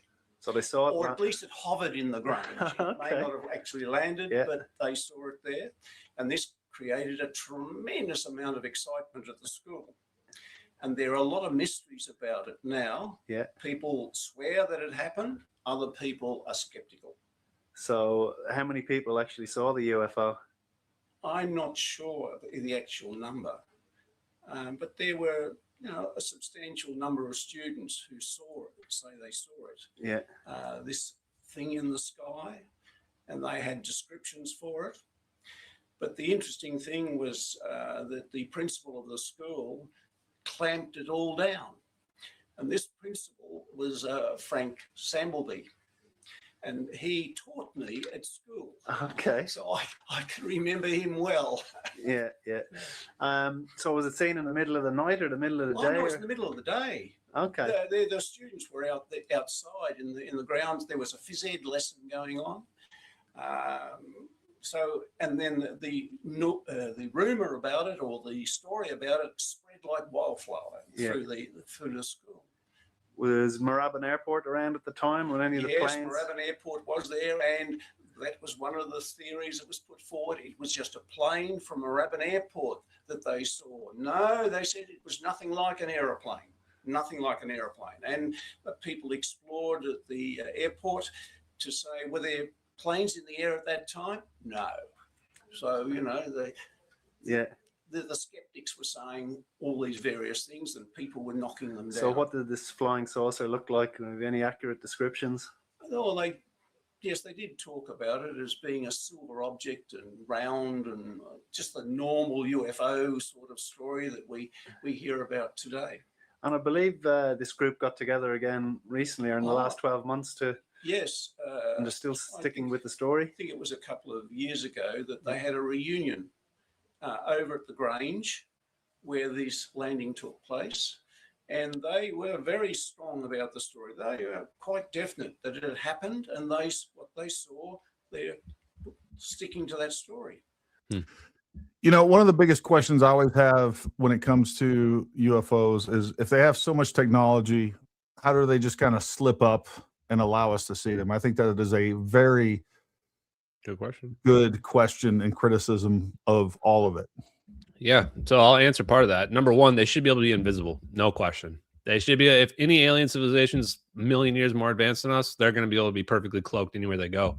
One of those defense intelligence reference documents, the DIRDs, I recommend people check them out, read them. They were declassified in like 2017.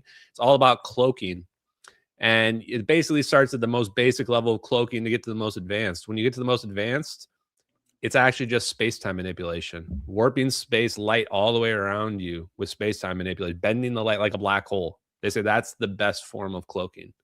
Real quick, you said the DIRDs. Spell that for me. Defense Intelligence Reference Documents, DIRDS.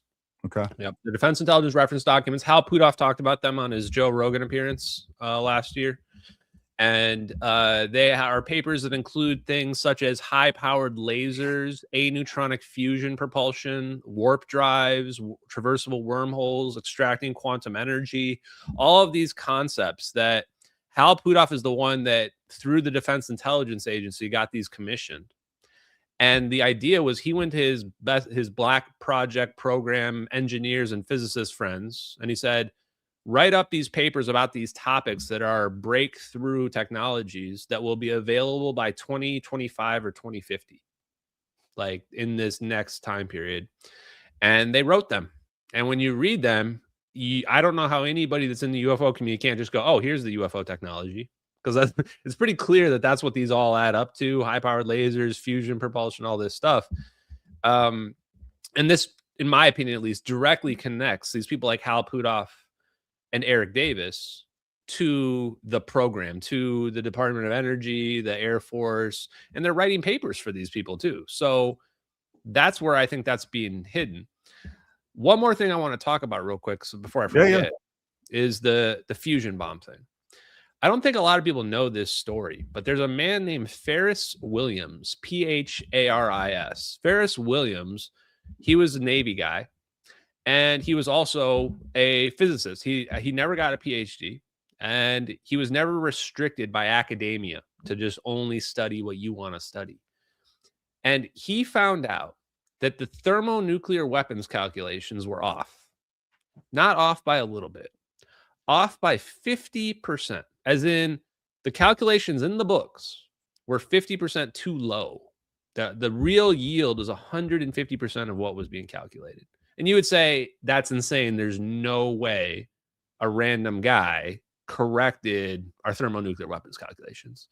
But not only did he do it, it eventually led to a big enough stink that there was a whole tribunal about it, where he went up against the Navy's top scientists, and he was able to convince them, just using a calculator, that he was right.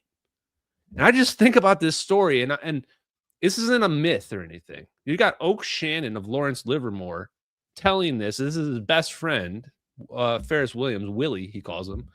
And he's just telling this story about it, and you're like, okay, first question, how did he figure it? What was it that he figured out? That is, how did you, 50% difference is a huge amount. The answer is it's classified. Nobody knows. To this day, nobody knows. So here you go. I say, okay, I'm an investigator. I'm not satisfied with that. So all you have to do is learn about the guy. Turns out Oak Shannon says he was his best friend. He says Ferris Williams, after he figured out that these guys were all wrong on the math for nuclear weapons, he decided that the experts, the academics, they must be completely off about physics. There must be something fundamentally wrong with what we're doing to teach physics. So he came up with his own theory called the dynamic theory. And the only major difference between his theory and everybody else's understanding of relativity and everything is he added an extra dimension. It's called the 5-dimensional approach. So instead of just up, down, left, right, forward, back in time, he added one more dimension for mass density. And this is relevant for thermonuclear weapons because in a fusion bomb, we're trying to make a black hole, basically. We're trying to squish down this material as much as we can. And so you'd say, well, wait a minute. Ferris Williams says he corrected the thermonuclear weapon calculations and he added an extra dimension, and that extra dimension is mass density. This is exactly also what you need to make a gravitational wave. So I look at this and I go, oh boy, like this guy figured out there was an extra dimension. That's why the calculations were so far off. And then the government just shut that all down, silenced all that. He's never allowed to get famous off of figuring that all out. And instead, they just give him some contracts, a bunch of NDAs, all goes dark. And this would imply that there's this whole bunch of excess energy. Maybe a fusion bomb really is able to make a wormhole or a black hole, or maybe a black hole is a wormhole for all we know. So I just wanted to throw that little lore out there for you. True story, by the way. No, that's pretty interesting. So you kind of, it sounds like you're kind of under the assumption that like, hey, this is just secret government tech, not necessarily extraterrestrial tech. I'm open to both sides of it. Like if you were to ask me, who do I think in the UFO community is most right? It's going to be probably Dr. Stephen Greer, because he's basically saying, yeah, there's this alien origin. Like we figured this technology out and maybe that spurred our technological advancement. But he's saying we are also building our own versions of this. And we've got most of what you're seeing out there is us, because maybe the aliens don't need to visit us. Right. And this is what I would say. This is actually another angle I wanted to go into, is that I think there's a lot of people that are out there that are seeing stuff that is man-made, but that's being misidentified as aliens because they don't have a frame of reference. I could even see it happening in the NSA, that like people are in the NSA, you're an intelligence officer in the NSA, but you're low level and you're watching some surveillance and you see those orbs. You would be like, whoa, there's the aliens. There's proof of aliens. That's not human. But you would have no idea that we've got black projects and unacknowledged special access programs that are working on that kind of stuff. And you might not understand the physics either. So to me, I could see how it would be very easy for that to develop. However, I'm totally open to the idea of aliens being real. And my own worldview or universe view is that life is everywhere, that there's bacterial life everywhere, and that advanced life, given enough time, is going to advance. We're going to find life, I think, everywhere. Like the moment we stop looking for electromagnetic signals and start looking for gravitational signals, or I think the whole universe is personally going to light up. But this is my question to you. What would it mean to you? Because I think you are a guy that, you want, alien, maybe you want aliens to be real, or you want there to, you'll be excited by them being real. What would it mean to you? How would it change your life? Or what would you want to have happen if Trump comes out and says, yep, Gary, aliens are real, man. They're out there and there's a lot of them.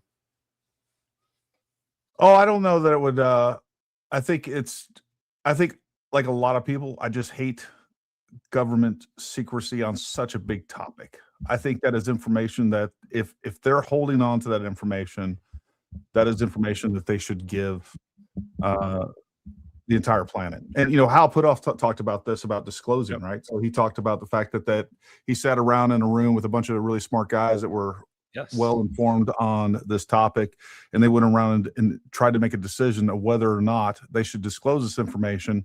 And then, so they started coming up with pros and cons. And because the cons, the negative downsides of disclosing that information, that hey, there's life out there, they decided to continue to withhold and not disclose that information.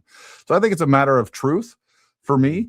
I would find it very interesting. I would also find it very interesting for those of us that are religious, to how to reconcile all of that information. But to me, I don't think it also feels like, whether we're talking about the government, the media, like it feels like we're getting conditioned to be more accepting of that. And I just see that trajectory, and I feel like that is intentional, right? So I feel like it's coming, that disclosure is coming. And I think most of the world already believes that. As a matter of fact, folks, I put another poll up, had it linked in the description there, or actually in the comments, of whether or not you believe that UFOs were extraterrestrial technology and or secret government technology. So I'd be interested to see what you have to say about that. I do want to say, which probably about what I expected. We got 40 votes. Is Bob Lazar legit? 70% say yes, 30% say no. You got additional time to go and give your vote on that. Almost opposite so far. UFOs, extraterrestrial, or secret government tech. 40% of you say it's ET. Basically, 60% of you say it's secret government tech. So that's I'm changing minds out here. That's a weird shift there. Let me ask you, because you brought up a great story right there. The Hal Puthoff disclosure story, one of the most important stories that I think anybody interested in UFOs can tell. Because I would argue that you answered your own question right there. Hal Puthoff gets pulled in. It was like the early 2000s, so under Bush or something like that. Pull in a bunch of old white dudes, most likely. I'm not trying to be, virtue signal DEI. I'm just saying it is what it is. Pull all these old white dudes in, and they're like, "Hey, white people that make nothing but bad decisions. These are the colonizers." There was no minorities there. There was no LGBTQ they're representing. My God, man. We did not have the representation we needed. Obviously, that was the problem. We just needed more DEI representation. We would have made the right choice to shoot the place up. So anyway, he goes there and they're like, "Hey, let's come up with a list and pros and cons to tell people about the truth about aliens." I mean, I'm just saying it how it is, right? And they go through the list and they're like, "Oh, well, society will collapse, the economy will fall apart, the stock market will collapse. A bunch of people are going to blow their brains out because, I don't need the disturbing thing for YouTube or whatever, but, people are going to have self-harm situations occur because they've been lied to their whole lives." And so they add up all this stuff and they all agree, nope, we can't do it. It's all negative. We just can't do it, which I can't believe that's how they're making a decision, but I kind of can believe it at the same time. But here's the point. Why can't they do it though? Because the moment they tell you that the aliens are real, you're going to have a million questions, the same questions you're asking me. You're going to be like, where are they coming from? How are they getting here? What's their power source for their UFO? What's the implications of this technology? And those are the tough questions. And the ones like, hey, how long have we known about this? How long have we been reverse engineering this technology in secret? And like, could we have had like the Jetsons going on right now? This is what Dr. Stephen Greer talks about. The best documentary is the what is it? The stolen the Lost Century. Have you watched that one? I believe I have with Stephen Greer. Yeah. Where he goes through like the cover up of free energy and how they've had this technology known about it for over 100 years, but because they suppressed it, it's basically changed the trajectory of our technological advancement. And this doesn't mean we don't have cool things. We got cool stuff like iPhones like this, right? But we're missing a whole angle to what's possible.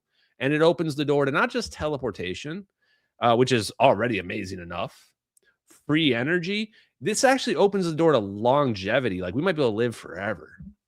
Go ahead. What is I think we can, folks, you can go check this out, The Lost Century and How to Reclaim It with Stephen Greer. Of course, this what I have right here isn't showing it very well. But you can go check that out. Let me scroll this up. There we go. You can watch it for free too online, I think. So yeah. Stephen Greer has been a part of a lot of interesting things. Some of it, I don't buy everything that he says, but I've actually tried to contact him and would love to have him on the show. What I do know is like, he lives in Northern Virginia. He lives like, I don't know, probably an hour away from me at most. So Stephen Greer, if you end up watching this, number one, I'd love to have you on the show, but more importantly, I'd love to come to your house and do an in-person interview and a podcast. That'd be freaking awesome. And I'd like to kind of dial in on some of the different things that he says. Let's talk a little bit about, because I think there's a very active disinformation campaign that goes on that's kind of embedded and weaved all throughout this. One of the interesting things that Hal Puthoff talks about too is like he talks a lot about oh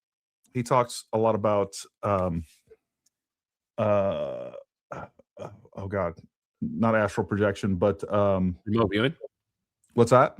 Remote viewing, is that what you're talking about? Remote viewing, yes. So he talks about being involved in a lot of remote viewing and how effective that has been, and it's weird to see the crossover with him being who he is, and you know, getting into that and how there's some, I don't know, entanglement there for sure. Do you know the Ben Rich story? No. Ben Rich was director of Lockheed Martin Skunk Works back in the 90s, and he started saying some pretty crazy things, like that anything you can imagine, we've already figured out and it's locked up in black projects, so it'll never be made available to the public. Said that we had the ability to take ET home, and so people are rightfully going, what is this guy talking about? Because he's a part of a major defense contractor who's building stuff for the military. So a guy asks him, right? He says, okay, you say all this crazy stuff. He goes, how is it that we can, you know, how is this possible? How is like teleportation possible, or wormholes, whatever? And he says, well, let me answer that question by asking you a question. He says, how is ESP possible? And the guy thinks about it, and he tells Ben Rich, all points in space and time are connected. And Ben Rich says, exactly. Now, what does that tell us? He's directly connecting this idea of ESP, extrasensory perception, could also be replaced by remote viewing, with this idea of a wormhole, space-time manipulation. The idea of even connecting quantum entanglement to a wormhole is actually a real theorem called ER equals EPR. Why was Hal Puthoff super interested in remote viewing in the 60s and 70s, SRI, and then he makes the jump suddenly, 1987, his first paper about zero-point energy, the ground state of the hydrogen atom, where he basically argues every atom is like a perpetual motion machine. And if we squeeze it, we can get a little bit of energy out of it, because every atom is in this sea of energy and it's constantly replenishing its own energy from this sea of energy, which means there's something to extract there. And technically what we're extracting is the 0-point energy when we do that. So you watch how Puthoff makes this jump from remote viewing to this idea of this infinite sea of energy. And it's directly analogous to what Ben Rich is telling that guy. He's saying that the same phenomenon that allows us to hop through space-time could, in theory, allow for psychic powers. Now, my personal opinion, I think it's kind of all bullshit. I mean, I think it might be theoretically possible if you know, do some CRISPR stuff and start messing around people's DNA and what have you.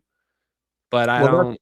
That's kind of my point. If we're using Hal Puthoff as an example of, hey, this is corroborating certain aspects of it, but then we have Hal Puthoff also talking about something else that you think is bullshit. Like, how do you reconcile those two things? That's what's tough. And even Stephen Greer, I don't agree with Stephen Greer on everything. He's all into the CE5 and Bijou, Ambassador Bijou's visiting us from the Andromeda galaxy. And like, I'm like, bro, why are you talking about that? I'm like, why don't you just keep it to the, you know, secret military technology? Like, why bring that? Why bring the interdimensional ghost aliens into this? Like, it just ruins and Stephen Greer is even getting involved with like the tridactyls down in Peru and everything else. Which stay away from that too. Even if it's real, like it's not. There's no good resolution to that, right? Like, but it's fun. It's fun. It's interesting. But I don't want to judge people too harshly, because they do the same thing to me about MH370, and they say, "Oh, that's silly. Don't talk about it. Don't talk to him." So I don't try to. I say, you know, whatever you're interested in. But your point, to answer your question, how do you work through all of this? Yeah. And the answer is, you shouldn't throw anybody out. Do the same thing that I did for the MH370 case. I said, I'm not going to let my biases control this. I'm going to take all the evidence. I'm going to pull it all in and analyze it piece by piece, irregardless of who's telling me, irregardless of what other stories that person has told me. Some people will say, don't listen to Eric Davis. He lied about this. Doesn't mean he's lying about something else. Doesn't mean he's lying about his knowledge about warp drives. So I take it piece by piece, and I don't throw somebody out just because I disagree with them on one thing or another. So I think that's probably the thing. And, you know, that's the thing with conspiracy theories, and that's how I try to approach all these things is again, you got to independently assess every situation, not just say, hey, because one thing's true, this is true. Because I do think when you're talking about disclosure, that is one of the problems that we will definitely have with disclosure, is if they ever do come out and say, oh, look, we're just coming clean. There was aliens. Roswell was legit. All the things they're going to talk about.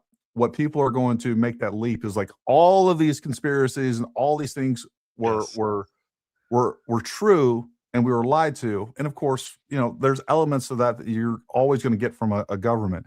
That being said, the reason that so many of us believe certain conspiracies is that there is a lot more evidence that supports one or the other. And I think it's really smart to sit back and independently analyze every situation and every element of that situation before you just go, oh, well, you know, JFK was killed by the government, so therefore Charlie Kirk was killed by the French Israeli assassins that planned it all down in Fort Huachuca.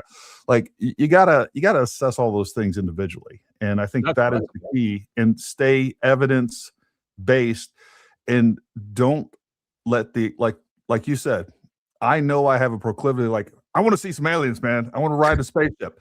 But that being said, I'm not going to allow myself to be tricked, because that is one of the big elements of all this that we know for a fact, is that there is some deception taking place. Project Blue Book, one of its main objectives was basically to trick the U.S. population into believing that anything they see was, you know, swamp gas, weather balloons, and part of that was to undermine the credibility of these people, where we get this idea that, like, oh, you saw a UFO, okay, they're fruitcake. You know, that was something that they planned and coordinated. And you know what's funny about that is that people were saying that about me at first when I was talking about this, because I'm like, hey, this is teleportation we're seeing in these videos. And they're like, no, he's trying to make the UFO thing sound silly. I'm like, wait, why are you acting like the UFO thing has a whole bunch of credibility right now? Because A, you need a way for the aliens to get here. And I'm telling you, here it is, you know? So I thought that part was a little funny, but you're right about the skepticism thing.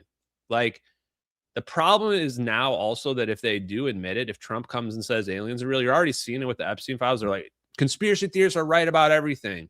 And part of the problem is now you start to paint with this broad brush. And now they're going, oh yeah, Epstein was turning kids into jerky and eating them. You're like, okay, bro, you took it like 10 steps too far right there. Like, yes, Epstein was a bad person. He did bad things, but you're taking it too far there. And this is why I also came out and disavowed Candace Owens, even though I was on her show, more than 1 million views on her show. It's just because at the end of the day, there has to be a line for this. There simply was not evidence for somebody else having shot Charlie Kirk, and I'm just being impartial about it. That's just my opinion. I agree. And this is where people would tell me, and they would attack me. They would say, how can you say that conspiracy theory is not true when you say that some orbs teleported a plane? Which admittedly is a lot crazier of a claim than saying that somebody else killed a guy, right? I don't disagree. But I've got the evidence to go along with it. If you show me 2 videos in sync of somebody else shooting Charlie Kirk, then I'm going to change my mind. Yeah. That's the thing, but that doesn't exist, right? So to me, that's what I hope. If they do come and admit that the aliens are real and what have you, and that, you know, we do that, that's where we're going to need people like you and like other people that can draw that line and say, hey guys, let's not go completely over the crazy cliff here. You know, yes, we do have directed energy weapons. That doesn't mean that they're always beaming them into your house and messing with your brain every moment at the same time, right? It's because some people take it too far. And I think that's a real challenge. And probably part of one of the main reasons, one of the under talked about reasons on why disclosure doesn't happen, is that the psychological aspect of what will happen, and not from the people that Reddit wants you to think. Reddit wants you to think that the religious people are going to freak out, that they're going to have a crisis and mental breakdown. Not going to. I've talked to those people on a lot of podcasts, guys. Not them. The ones that are going to freak out are the ones that are convinced that there's 27 genders and that the only thing that saved them from a cold virus was a mask over their face because the government told them that was the case. And they're going to freak out because they're now going to find out that their government is capable of lying to them at a massive scale, and they ate it up without even questioning it. And they're going to start to wonder, what else have I been getting lied about? What else could the government have lied to me about? That's what they're afraid. Those are the people that are going to completely lose it. And those are the ones I'm really afraid of going way off the deep end. Because when you go too far one direction, you end up rebounding back the other way and going full on, everything's a conspiracy. Yeah, I've always enjoyed discussing the UFO topic, aliens, wormholes, all the things.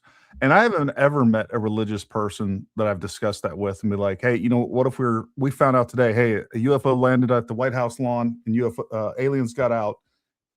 Would you have a crisis of faith? And like, I've never met anyone that like, no, that really doesn't play into it. Just because the Bible doesn't talk about it doesn't mean that it isn't true, or that it exists. Conversely, like you said, I do think those people, whether, I don't care where they are politically, that have no foundation of principles and logic structure, those are the ones that where it's all going to fall apart on them, and they're going to have a identity crisis, if you will, of trying to figure out what's right, what's wrong.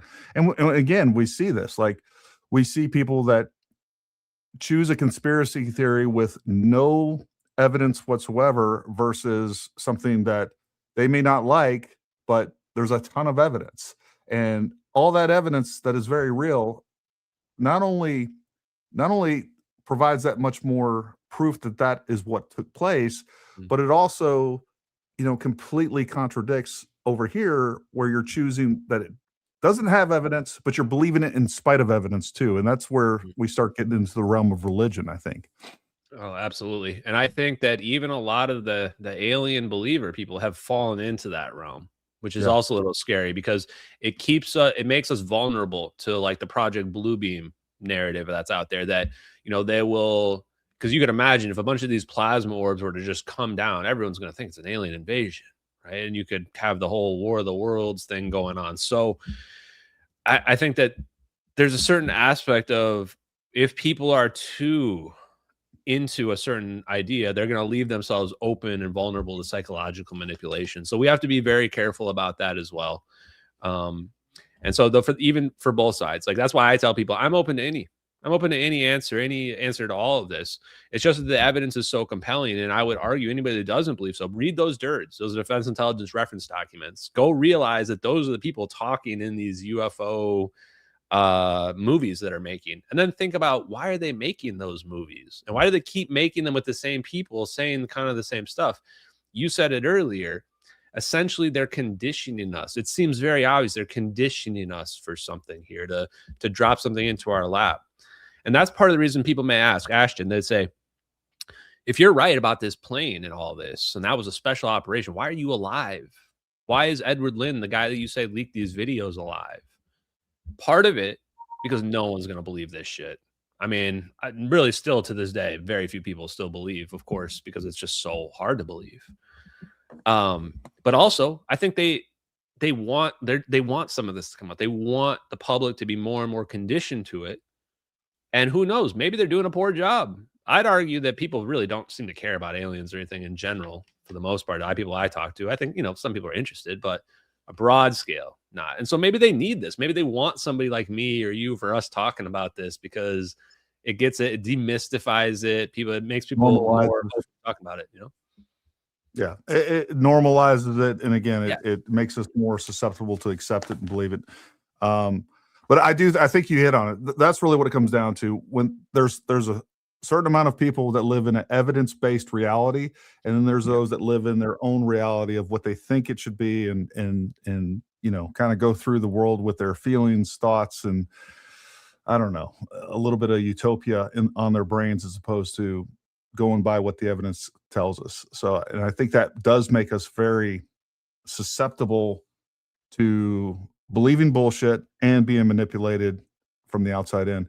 I got a quick video I want to play for you guys. This is meant to be a political video, but I think it applies to having a strong mind and having cognitive security from every aspect. So I'm going to play this real quick, and then after that, we'll take some questions. We are going to prioritize super chats. I know there's a bunch up there already, and then we will try to get to as many live ones as well. Let me work by date here. All right. Here's why talking politics with the modern left feels like banging your head against a wall. Anyone who has ever tried knows the feeling. You present facts, evidence, or plain common sense, and what comes back is a wave of emotional outrage. The worst part is that it's no longer possible to live a normal life without running into politics. Schools, workplaces, museums, sports, entertainment, universities. And folks, I want us to, again, this is true if you believe in anything without evidence. And this is what we run into when we get into these debates of conspiracies. This is true. This is not true. When you are completely sold on something that has no foundation of reality, this is what you run into. And this is what you're susceptible to. Every corner of life has been swallowed by ideology. We live in a society held hostage by people who insist their fantasies outrank reality. And the reason is simple. We are being tyrannized by delusions. Most people debate from reality outward, but the modern left debates from utopia inward.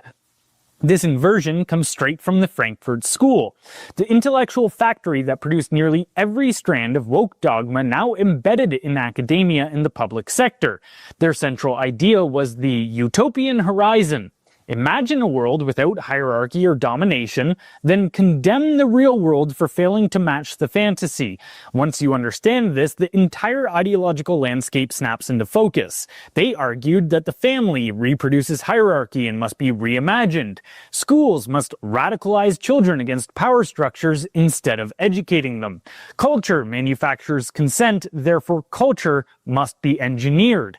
Even language encodes power and must be bent to social justice aims. In this worldview, every institution is guilty unless proven innocent, and innocence is impossible because the benchmark is utopian perfection. So critical theory always finds oppression.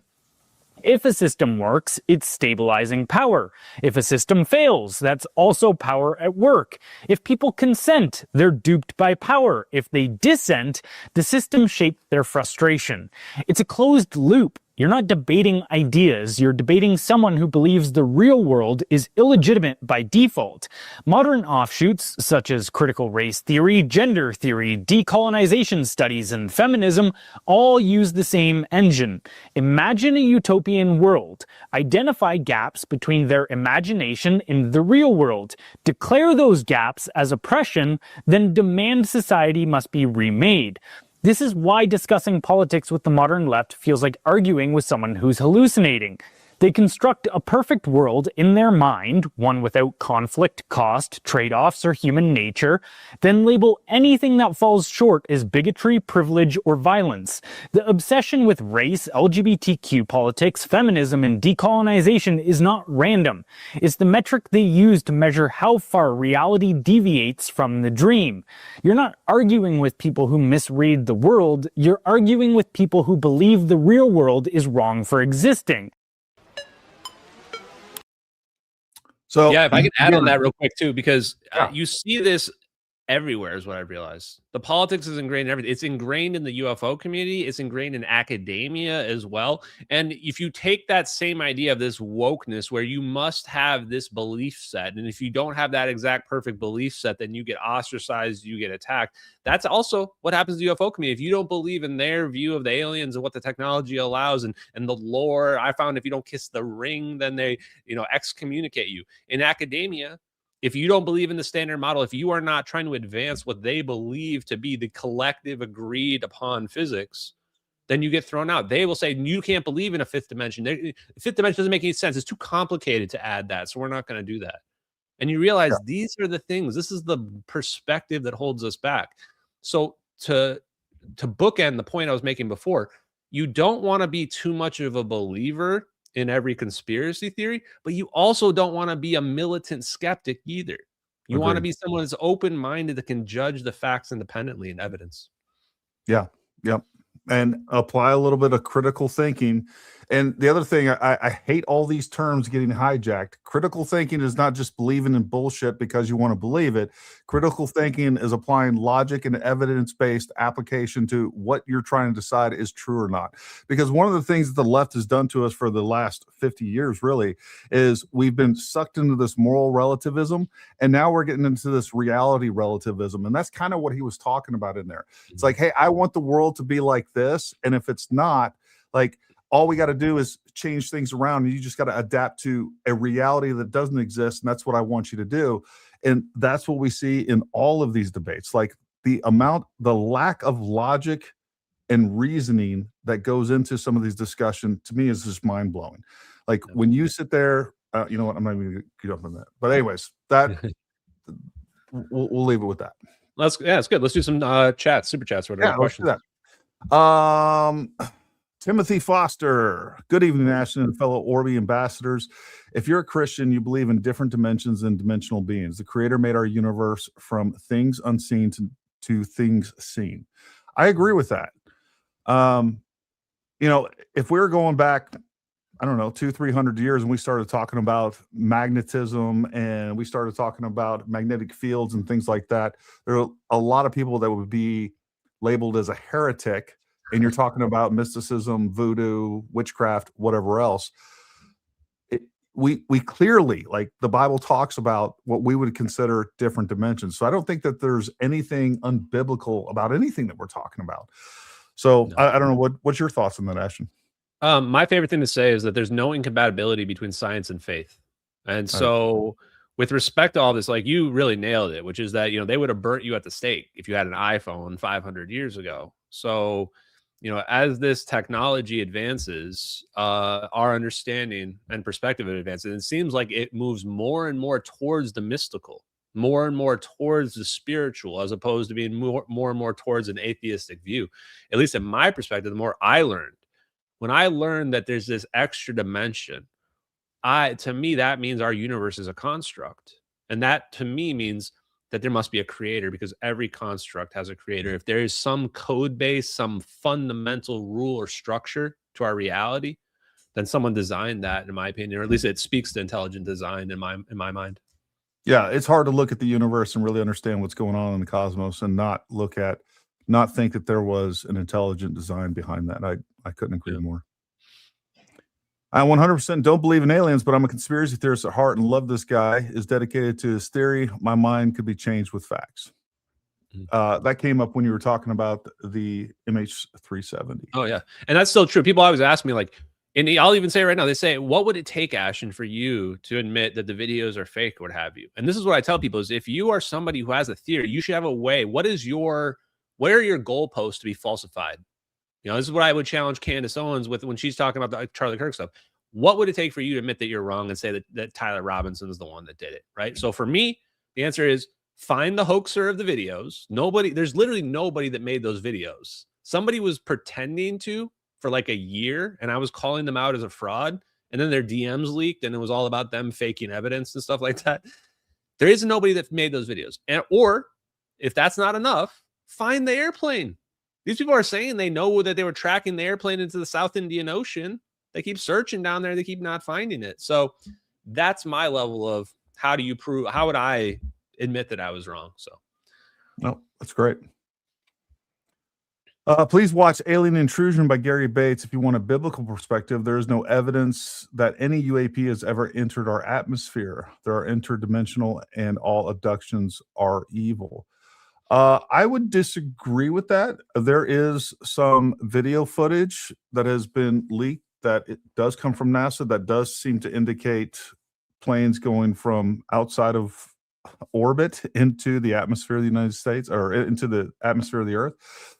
So, I mean, again, I don't want to put any limitations. Just because we don't understand it with our current knowledge set doesn't mean that it contradicts anything that's biblical or spiritual or anything else. And to me, this is just simply a matter of different conceptual viewpoint when you look at this. And this is where I'd say, let's not argue about, are they coming from space and entering the atmosphere? Or are they skipping through a wormhole from a distant point via a shortcut in an extra dimension? Either way, they're getting here, right? So that's where I don't want to argue over the minutia of it. But this is also where I think it's very important that Congress, you know, Congressman Burleson and Luna specifically, who are involved in this UFO thing, they need like people who understand the physics to explain this, because otherwise people I know are thinking, when they hear interdimensional beings, you know, they're thinking like the Marvel movies and stuff, if somebody's coming from the bizarro dimension. And that, in my opinion, is not what is really going on. It's a lot more down to earth than that, as opposed to, you know, infinite dimensions and multiverses like it's a, you know, Marvel movie. Well, one of the most interesting events that took place, obviously, is the Tic Tac with Colonel David Fravor. With that instance, we literally have visual and system tracking of some sort of object going from basically sea level all the way up to 80,000 feet. So I think that, again, and 80,000 feet is definitely outside of our atmosphere. That's up there. Yeah. Yeah. So we have the evidence that there is abnormal propulsion things that are occurring for sure in our atmosphere. One more point I'll bring is that those orbs may not even be able to work in outer space. They actually might be transmedium orbs, but they might. There's something called air breathing magnetohydrodynamics, also known as air breathing MHD. That's actually one of those nerds as well. I love it. I am a total nerd. Air breathing MHD. But I would have beat you up in high school. Probably. They now we can be friends though. Now that we're adults. But the air breathing MHD, they're using the air as fuel. They're pulling the hydrogen out of the air, or they can use the hydrogen from the water. But this was funny because what these fusion or nuclear weapons engineers, they were trying to build these spacecraft that could fly. They were thinking in their heads how to build spacecraft using nuclear propulsion. And the downfall was there's not enough hydrogen out in empty space or in the vacuum of space. So they would have to build this huge net that would suck in enough hydrogen. And the more they could suck in, the faster the craft would be able to fly. And they ended up discarding it because they were like, all the people said, nope, there's not enough hydrogen, it won't work. And I just keep thinking, but won't that just work in our atmosphere? Won't that just work in the water like really, really well? Because there's plenty of hydrogen there. And I think that's what they did. I think they were like, oh, who cares about sending it into orbit? We'll do something else for that. We'll just have this plasma ball fly around. And it's basically like building up energy while just flying around through the air. So. And you think that these objects are transmedium because they do create a gravitational field around them, so it really doesn't matter. Yeah, the way it really works is they found out from the hypersonic crafts, the spy craft like SR-71, they would, in order to achieve those speeds, they would use something called a plasma sheath, and which is actually the same concept as air breathing MHD. They shoot a laser in front, it creates a plasma shield basically, and that plasma shield reduces drag and it reduces friction. So this is why the craft doesn't rip apart. So you can imagine all they did was realize, oh, let's just encase our drone in that. We don't need to have a person inside of a plane anymore. Just encase it in the plasma bubble. And now you've got a bubble that functionally just moves through different medium without any, apparent change in its propulsion mechanisms. And then from how it moves, yes, you could imagine that like line you see out there is almost like a gravitational wave, and it doesn't even have to be a lot of force. If that's essentially like a weightless object, you just give it a tiny push, right? And it can go whatever direction you want. And this is the trick of what they figured out is they figured out, hey, if we like make this thing really light and we use this plasma sheath and encase it, now we've created something that has 360-degree movability or maneuverability, and it has no friction, no drag. So it can be super, super efficient. So do you think that's what we're looking at the gimbal events off of Coronado Island? Those are harder to judge. The one that Burleson released recently, you see that Hellfire missile hitting that one where it like kind of breaks apart. That is definitely plasma. Yeah, because it doesn't collapse down to the ground. Like it gets hit and then it breaks apart, but all the pieces just keep floating. And I'm looking at them going, that's plasma 100%, because that's what plasma does. Is plasma produces its own electromagnetic field. This means you can basically make a smoke ring out of plasma and it'll just keep going and it won't come apart. And so that's what, like, you're seeing that phenomenon in that video when it gets hit by that. So I think a lot of them are at minimum, they're using plasma as the way to like tap in to the 0 point energy to produce thrust, energy, etc. Plasma is like the medium by which that occurs. Now, when we say something's transmedium, do you think there's a limitations to that? Can it go through? We've seen video of it going from air to water, but like, what does that mean? Does it mean it can go through solid objects as well? What's your thoughts on that? I asked Salvatore Pais, that U.S. Navy engineer that's got those UFO patents. That was like one of the first things I asked him, and he was like scared to answer. Long story short, it might be able to go through straight up solid objects. Yeah. They have seen that phenomenon happen with these plasma balls, assuming there's nothing inside of it. If it's just a plasma ball, then in theory, yes, it could phase through a solid object. And you might ask, well, how is that possible? Well, remember that even an atom is like 99% empty space. It's like, or even more than that, like 99.9999% empty space. So, you know, a lot of this has to do with like Tesla and like waves and getting your waves to cancel out and what have you. But yes, in theory, you could like phase right through a solid object. And actually, there's one story. Let's just say hypothetically that, you know, you could imagine if we had submarines or other craft that are under the water. How crazy would it be if something just phased through your submarine and all of a sudden you're looking at, like, it would seem like a ghost probably, right? Just comes through your submarine. You're looking at a plasma object or something like that. Pretty creepy. And it would be a good place to hide in the ocean. That's where like Congressman Burchett and the others, they've been talking about this idea that maybe they're hiding in the oceans. I mean, this is why I say I don't know if they're coming from outer space, underwater, or if it's aliens or just a big lie. You know, all these options. Even another option would be that maybe we dug something up at like an archaeological site. Like maybe it crashed here a long time ago. There was a previous civilization. Just a lot of options. Well, that's been said that at least like 2 or 3 crafts have been found. And matter of fact, that was a story that Bob Lazar said that he was told that like 2 or 3 of them were actually found in archaeological sites.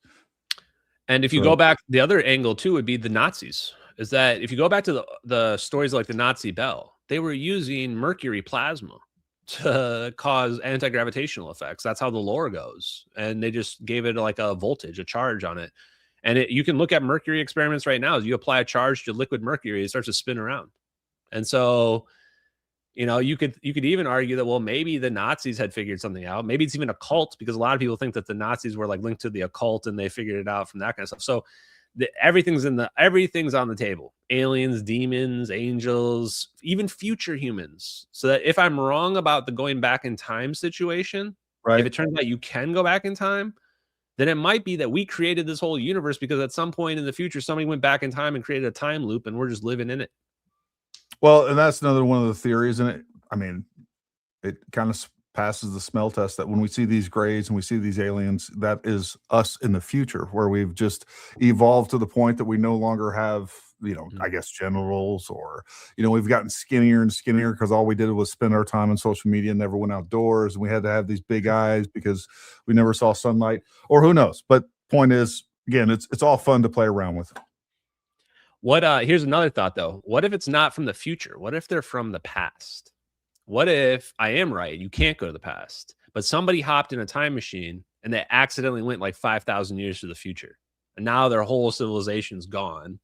And now they're here and they're stuck with us, a primitive society that doesn't have anything. And they're like, oh crap, my spaceship doesn't fly anymore. They're stuck in our timeline. That would be pretty weird too, because just because they're from the past doesn't mean they're less technologically advanced than we are, right? Sure. No, look, I don't know if you listen to Graham Hancock, but I do. I love Graham Hancock stuff. And I do believe that, you know, again, it gets a little weird when you're trying to reconcile what the Bible says as far as timelines and things like that. But I do believe that it's very likely that we had advanced civilizations in the past that were wiped out by major cataclysms. Like I'm a big nerd when it comes to monolithic and not monolithic, but you know, these large, when you're looking at Peru, the pyramids, a lot of the people think that the pyramids are much older than what they thought they were. And the fact that we can't reproduce many of these technologies and build some of these things that were built allegedly, 5,000 years ago. So, if we had some sort of advanced society that was able to skip ahead and completely miss some sort of major cataclysm that was world ending, whether that's a comet or something hitting the earth, I don't know. It's interesting. But we do have, here's that video where you're talking about, I think this is worth playing. the coast of Yemen, showing a U.S. MQ-9 Reaper drone tracking a glowing orb as it flies over the water. Now watch closely as a different U.S. drone drops a Hellfire missile on that fast-moving orb. The missile appearing to bounce off the object, doing very little damage. The orb then zipping away unfazed. The video from October 2024 shown during a congressional hearing today on unexplained anomalous phenomena. That's the official name for UFOs. Do you solemnly swear? Several service members giving their own eyewitness accounts and reacting to that new video. Does this video scare you guys? Yes or no? Yes. Wiggins? Yes. Yes. And there are big questions right now. Why was that missile fired? Old George Knapp, who was the first person to interview Bob Lazar. Yeah, people are trying to debunk that video and like be like, oh, that's balloons. I'm like, are you out of your mind? That thing is floating for like 3 or 4 seconds after that without even coming down at all. But the other thing that bugs me about this that I wanted to bring up earlier is that I'm out here talking about, you know, how this technology is working. I'm promoting these engineers that are on these disclosure movies that are friends with George Knapp and those people you see testifying there. And none of these people have ever reached out to me before. Never once ever has a single one of them ever reached out to talk to me.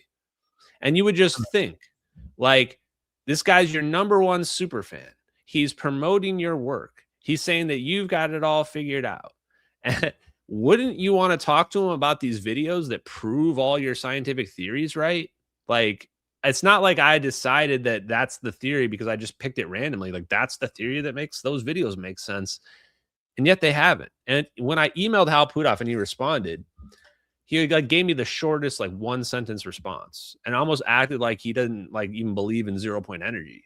I'm just sitting here like, I tell people like this is like Yoda saying that like the force isn't real. Like, you know, it's just, it doesn't make any sense to me. So I get worried that like, why are they avoiding the topic? And well, I think about what are the implications of what we talked about. It means that we have this tech. And that could mean that those people, while they may have good intentions, at the same time, they're protecting national security. They know that we're doing stuff that's morally dubious at best. Yeah, and I bet if you're being as generous as possible to some of these guys, like they've probably been tricked before. They've probably, you know, been taken out of context. They're probably very careful who they communicate with. I think that's fair to say too. CJ Correnti says, what is your theory on 3-Eye Atlas? Yeah. My theory, I told people that it's just a rock, guys. And I feel like I got vindicated on this. People were like, yo, Ashton, you're going to get proven wrong. I saw Avi Loeb doing his thing where he says 50% chance that it's non-organic origin. I'm like, come on, bro. And this is the reason why. What have we talked about for the last 2 hours here? We talked about wormholes and teleportation and aliens can be invisible and they're going to appear from nowhere, right? Why would an alien be flying on a space rock if they have that level of technology? That's like Flintstones aliens taking their yabba dabba doo car and running around their stone car. It makes no sense whatsoever. So to me, it's almost regressive thinking. If you're somebody who believes in aliens and UFOs, you should never be thinking that aliens are flying around on a slow rock that would take 50,000 years to get here from the nearest star system. That's just way, way, way too slow. It's just never going to do it there, right? So that's my view. Yeah, and I was just looking to see if, because I remember watching him on Joe Rogan talking about 3-Eye Atlas, and I forget the other comment, Abuga Wooga or whatever it was, Oahu Wahoo, whatever it was. I don't know. Sound like somebody hawking up phlegm. I was looking to see if he had changed his opinion on 3-Eye Atlas, because there was supposedly a point to where it was going to get around the sun, and he was like, I'll be able to tell at that point, and I can't find anything. If he's all of a sudden it just went dark, right? They go quiet, and this is what happens. Like, oh, they get disproven. They're just like, oh, we're not going to talk about that again anymore. You even see this with like the Candace Owens stuff. They're like, oh, the Egyptian planes. Oh, we're not going to talk about the Egyptian planes anymore, right? Because it kind of gets disproven. And this is where I had a podcast with Avi Loeb. In fact, I pressed him really hard on the podcast about this technology and all this stuff, where I am charitable to people. And I even if I think somebody's like CIA or whatever, I'm still gonna talk to them anyway, whatever. But you know, some of this I'm like, come on, guys, like it doesn't let's be a little more realistic about if we believe these aliens are here, how could they really happen? What would it really mean? It's not going to be space rocks, guys. Yeah, I agree with that. It does seem regressive. Lucas Rays Works, thank you, buddy. Can you ask the aliens if they're real? If they have a technology that can help me read the wind better during my next match, that would be helpful because I suck at it.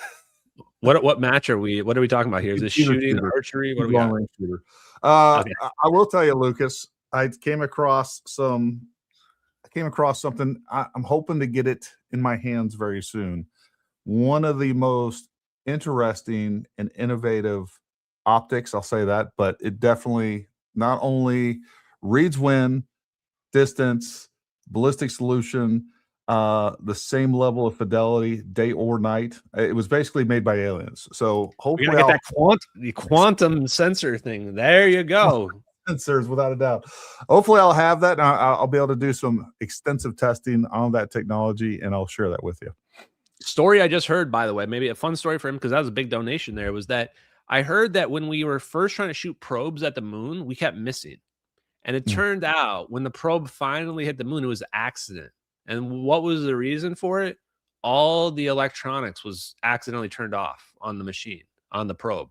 And so people started to assume, well, maybe it's because these moving devices inside, the moving parts, the moving electromagnetic parts are somehow interacting with the void of empty space to creating a thrust one way or the other way. Yeah. And so you could think about this from a shooting perspective. If that's true, then even if it's a small effect, that effect theoretically could apply even for a bullet and cause minute changes in its trajectory. So who knows? Maybe if you're a quantum physicist, you might be the best shooter out there. Hey, glad you checked out the MH370 case. Did you watch the redacted interview I posted to you of Ashton? I haven't. I'll check it out. Yeah, that was a great one. That was probably the one that kind of put me on the map. It got millions of views talking about it. But a lot of that too, like you're now talking to me where I've come to some pretty mostly conclusive opinions on where I think that like what the technology is and where it's gone versus back then. The biggest reveal was the Gorgon Stare wide area motion imagery. The one video is called satellite video.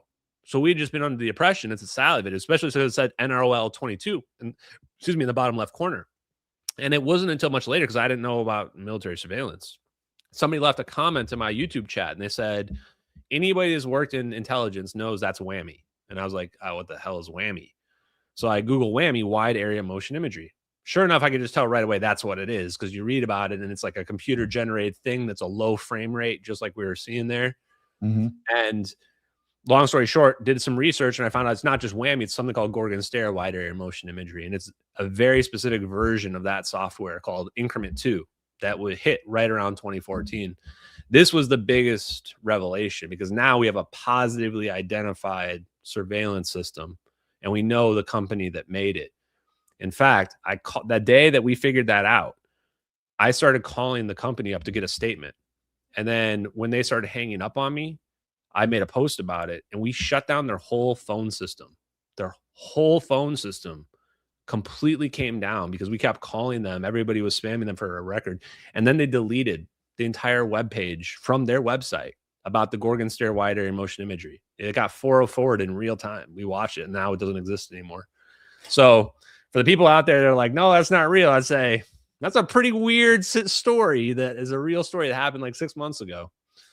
Actually, that was like 9 months ago now. Given the implications and the ramifications of that video, what do you think? Do you think somebody just randomly decided to leak that? Do you think that was intentional? Like, what do you think's going on there with that? Because you would think something that big, basically what we're saying is that we disappeared freaking like well over 230 or so people. And on top of that, we're revealing some technology that is only theoretical. So why do you think that the government allowed that to get released? They didn't allow it. No, it had to be unintentional leak.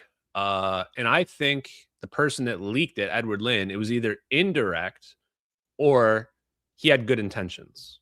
Like somebody reached out to him, like maybe his Taiwanese counterpart, his buddies in Taiwan. This is kind of how they got him, and said, hey, can you use your connections to find that missing plane? And then he goes and logs into the system and he sees that and goes, oh shit. and he either thinks it's aliens and is like, hey, I'm going to be famous because I'm about to leak this alien footage, and here's your disclosure, aliens zapped the plane, or he knew it was us from the context, like I was able to figure it out as us, and then realized this is an illegal operation. I mean, you could argue Edward Lynn is a whistleblower revealing an illegal operation. The problem is, I'm pretty sure the government's going to have the legality of that whole thing locked up. Like Obama knows about that. You know, Admiral William McRaven knows about that. He was the SOCOM commander at the time. You know, John Brennan, James Clapper, the DNI, the CIA director, they all know. The president knows. I know for sure, because the president has to be the one that dictates policy. The CIA can't dictate policy. They can only give options. So, you know, I don't know. It is what it is. A lot of people know about it. What was the evidence that he was indeed the one that leaked that? If you read about his case, you'll see that he was in signals intelligence. The thing that he leaked was the highest level, went to the highest level of Joint Chiefs of Staff. But also, his lawyer argued during the case that the evidence in question was available on the internet, which is probably the most damning thing of all. Right. The time frame also matches perfectly. The investigation began April 2nd, 2014, 3 weeks after the plane disappeared. The video first gets published May 19th, 2014, but the person that published it said they received it 4 days after the plane disappeared. So in theory, the person that leaked the videos, if we believe the description, that person leaked that video right after it happened. And so if you look through other people that were charged with espionage and, you know, the other charges that would apply here, nobody else even checks one box. Like Edward Lynn checks every single box. The time frame, they even talk about him leaking weapons secrets, which could be exactly what we're talking about railguns. So far, I haven't seen anything. I mean, isn't that similar to what we're looking at? That actually is talked about. You know, there's nothing talking about that particular video, but there's multiple other things saying that he leaked to Taiwanese. Exactly. And they tried to make it seem like he was leaking stuff to China, but they ended up having to admit there was no evidence that he leaked anything to China, which is interesting to give them the context, because he may have just leaked these, but not been trying to help our adversaries. But it does so much damage to national security that they came down on him super hard. Yeah, because it's essentially the equivalent of leaking like nuclear weapons secrets. Or but maybe, technology. Yeah, and really his family bigger was than super that. connected. Like his sister's a lawyer with Homeland Security, and by the way, get this, she specializes in countering weapons of mass destruction. That's his sister, and she's married to a big national security MSM correspondent named Sean Naylor, who goes on podcasts and talks about what the CIA can do. So I think he got special treatment, whereas most people, if they do something this serious, like you're never going to see them again. But for him, either it was indirect and like he was doing something he shouldn't have, but like it wasn't malicious. That's the part where I just need to talk to him, because I know he leaked these videos, but I want to know like what was going through his mind when he took these out of a skiff and gave them to somebody to post on the internet. There had to be a reason. Sure. Folks, I just posted, you can look him up, Edward Lynn, Lin. I just posted the link to this particular article if you want to check that out. But yeah, nothing talks about MH370 or footage. Oh no. They would never say he's going to jail for, I think he will serve 6 years.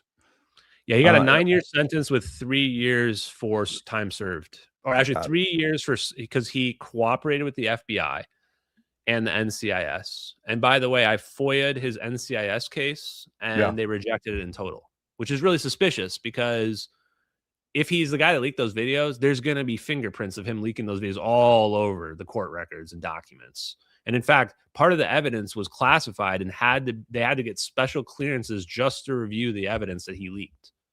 So, I mean, if you look at it, it just all adds up. Like if it's not those videos, what did this guy leak? And take it a step further. Look at other people that are charged with espionage. They say exactly what it is they leaked. They'll be like, oh, this person leaked satellite footage. This person leaked whatever. This person took $15,000 for some weapons secrets. For Edward Lynn, they said nothing. Well, to be fair, at least that article, it did say railgun technology and a couple other things that they listed, but yeah, that wasn't in the yeah, okay. But that was like kind of just word of mouth, not like what was in the documents, but yeah. Fair enough. Such a hot stream tonight. Keep it up, gentlemen. I'm gonna have to grow a beard to keep it. What do you think about Ben Davidson's suspicious observers on YouTube theory on disaster cycle? Oh, is that the weatherman guy? I think it is, I right? don't know. I never heard of the YouTube channel or this guy's name. Yeah, Space Weatherman. Yeah, so he's the like polar reversal guy. Which my view on this whole polar reversal thing is like, if there's going to be a cataclysm that we can do nothing about, I'm not going to worry about it. If a meteor is going to hit us and take us all out, I'm not going to worry about it. I'm just going to live my life as it is, right? So I would say, guys, like anybody is trying to tell you that, hey, every 6,000 years the poles are going to reverse, and if you don't buy all this stuff and prep up, then you're going to miss out on it, and they're giving you this huge time frame. How can they know that? It's unknowable information. So for me, those are the two angles I take on. I have nothing against them, and it may even be true with the polar reversal thing. But A, there's nothing we can really probably do about it. And number B, there's a pretty high chance you're going to get rugged at the end of the day on that one. Yeah. I mean, it's like trying to predict the cycle of super volcanoes erupting. Like, we're not good at that stuff. And there may be some sort of, I don't know, thing that we can look at historically and kind of come to some basic conclusions, but I don't know. But I do think there is merit to like some of that phenomenon. I think there's merit to the idea of like, is the magnetic field around the earth protecting us in other times where it's weak? Certainly there's some merit to that idea. I even think there's merit to the idea of, let's say, weather manipulation, but not necessarily weather control. I think you could theoretically you could induce like an earthquake, but you're not going to like control an earthquake. I would say you're not going to control a hurricane, but you might be able to make a hurricane slightly stronger or slightly weaker. And this also speaks to what we were talking about before. It was like there are things that people can do with this technology that are magical, that are conspiratorial, but you don't want to take it to like too far in terms of what people are really doing. Are they making a hurricane and then wiping out a bunch of cities? They probably don't quite have that level of technology. Yeah, I do want to. I'm going to show this real quick because I do think this is really interesting. I'm going to run to the restroom while you're doing that too. Yeah, go ahead. Go ahead. All right, folks. So here's our polls that we had today, and it's funny how they're almost exactly switched, right? So we do 75% believe that Bob Lazar is legit. 25% don't. But then up here we have UFOs are ET technology or secret government technology. Only 27% think they're ET, and 73% essentially believe that they are secret government tech. So that's I wasn't expecting that. I figured those would be kind of mirror one another. So that's interesting to watch for sure. All right. Any other final questions? Let us know. I'll try to get some of these in here. The live chats. I just saw somebody talking about a HARP, and then yep, there we go. Look up Bill Gates HARP array. I think that what is your thoughts on that? The HARP array. Yeah, I think the electromagnetic stuff is really interesting. So radar is just an electromagnetic wave. And what I've learned from Tom Bearden is that if we were to take two electromagnetic waves that are going in opposite directions and have exact opposite phase amplitudes, they cancel each other out, we would measure that and say there's nothing there. But from this idea of this extra dimension existing, that would say that there is something there. You've stressed the medium. The analogy would be like a rubber band. Do I have my rubber band? Yeah. If I pull the rubber band both ways like this, the rubber band's not moving left or right. It's staying right here because I'm pulling both sides equally. But that doesn't mean there's nothing here. If I pull twice as hard, something's different between between this and this. But from our classic view of physics, we would say there's no difference. Now, if you do this to space-time, you would say the difference is the stress in the space-time. So in theory, if you were to make these zero waves, we call them these scalar waves, and amp that up, that in theory will cause a deformation, cause some real physical effect in space-time. So why is this important relative to this radar question? Is all you have to do with modern technology to create that zero wave from normal radar is basically put a crystal in front of it. That's it. Like a special crystal, and that will basically turn your normal electromagnetic wave into one of these scalar zero waves. And you can shoot this zero beam around anywhere.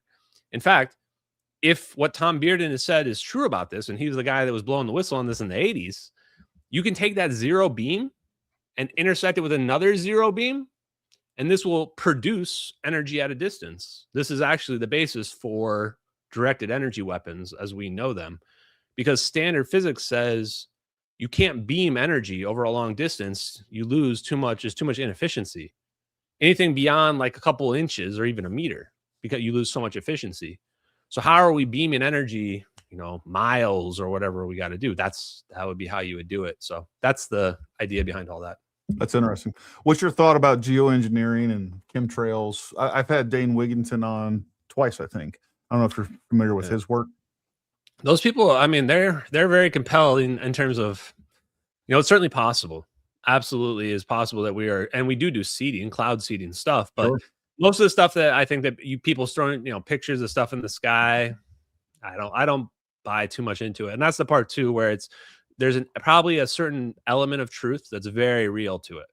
Yeah. But it's like the difference between, you can make a directed energy weapon, but that doesn't mean the directed energy weapon is constantly like messing with your brain every day and that they're tracking you and doing that. So, you know, can they do it? Yes. But are they? Probably not. Speaking of which, I didn't even see this. I just brought that up independently, but Jay Aether says, shout out to former head of FBI Ted Gunderson for admitting geoengineering is real, and so are chemtrails. I do think I just don't know what the scale and how effective they are. I do think that chemtrails are real. I do think geoengineering is real. I just don't know at what scale they're using them and what they're actually getting out of them. Like you said, I think Dane Wigington, he's provided some really, and folks, you can go watch that. Just look up geoengineering on my YouTube channel. The title is Unmasking Climate Engineering, the Hidden Truths You Need to Know. And anyways, you can go check that out. But he does have some compelling evidence regarding the amount of aluminum oxide that's being dropped on us before, after, and a bunch of different, he shows a bunch of different patents for the technology. He's shown that they've actually flown next to some of these aircraft that he alleges are actually putting out chemtrails. It's pretty compelling. Yeah, no doubt. They can definitely do it. Take it for what it is. Decide for yourself is true, and do some more research on it. Yep. Let's see. When am I taking Ashton to the range, man? I don't. Where are you located at, Ashton? I live in St. Paul in Minnesota. It's finally getting warm here. Been a while. Where are you guys at? Oh, you're in West Virginia or something like that? West Virginia. We're about an hour and a half from DC. So, you ever want to come out and do some shooting? You let us know. We'll take it. Near where Tim Pool's at? You would probably be an excellent long range shooter. I get you down there, doing some basic freaking calculations. Next thing you know, you're freaking a PRS pro. You would love it. Sounds great. I'm shocked. Gary has him on. I didn't think he was open-minded because you don't know anything about me, dude. You haven't been watching this channel for 5 years. I've talked about all this stuff. This is the crazy thing, and this is what we see all the time.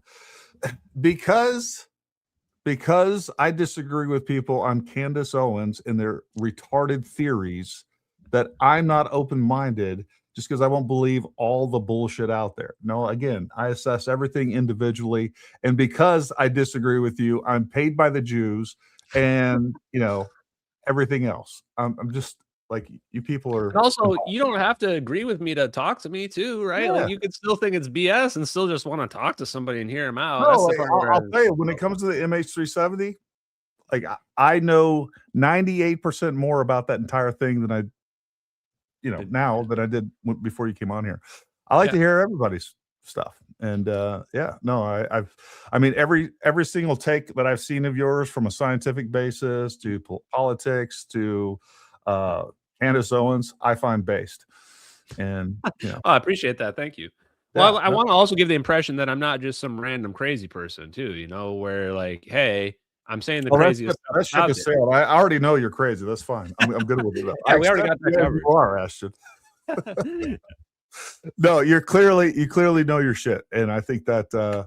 And again, I watched some of your videos. I didn't want to get too down the rabbit hole, so I'd leave my brain with plenty of open room to ask questions. But you know, you're a serious person that I think approaches this from a science and evidence-based aspect of it all. And I've enjoyed talking to you. And it would be really easy to like do a bunch of the grifty shit too, right? And say a whole bunch of fake predictions for people and tell people like, hey, if you give me enough money, we'll be able to, you know, do this and speed this along. And you know, I try to avoid as much of that as possible. At the same time, you know, I do have basic monetizations on my stuff, but I think it's really important for these topics that there be some level of credibility and decorum to the conversation. Yeah, no, I agree. And you know, that's what I have found compelling about everything I see of yours on social media. Full body teleportation system, a pulse gravitational wave wormhole generator system that teleports a human being through hyperspace from one location to another. U.S. patent US 20060071122A1. Oh, I know that one.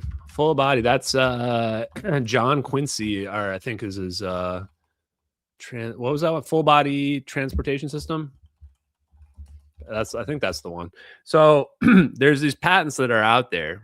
Yeah, John St. Clair is what it is. And my sources told me when I first dug into these patents that was a fake name that somebody was using for those patents, and that there might be an element of truth to them. And there's a weird rabbit hole about those patents as well, about like that the guy, like they've tried to find who the guy his name really was, and I can't remember the full story for it. But there's, long story short, there's a lot of patents out there that explain this technology, that use this technology, and it's very real, but they have to be very careful about the wording they use, because they have to avoid, you know, the patent office saying that this breaks the laws of thermodynamics or physics or what have you. So this is why you'll see some things mentioned using words that are more like politically correct from the academic perspective. Now, that one isn't necessarily a patent that I would say, hey, that's the best patent that's out there, because it's more of a conceptual patent as opposed to like the hard bolts of what you're building and what you can actually do. But there are a lot of fun patents like that kind of, you know, expand your mind and your perspective. Yeah, just because you're given a patent doesn't mean that it is a functional item, right? Right. Correct. No, this is a good point. Awesome Eagle. The reason polls mirror each other is because Bob is credible. Government was reverse engineering this tech for nearly 80 years. Obviously, we have some breakthroughs, and normally is confused with aliens. Yeah, but I would also say the reason I was surprised that those were polar opposites of each other on those polls was the fact that that's what Bob Lazar actually attributes that technology to, is to extraterrestrials. So that's why I was a little surprised by that, but I can see where you're coming from. Makes sense. Yeah, you know, one thing I'll say on that real quick too is that basically every UFOologist that I spoke to said that we were not successful in reverse engineering this technology. Because that's what I would want to know from them, is like, hey man, I'm looking at these videos where clearly we've got it figured out, but they all say that we haven't.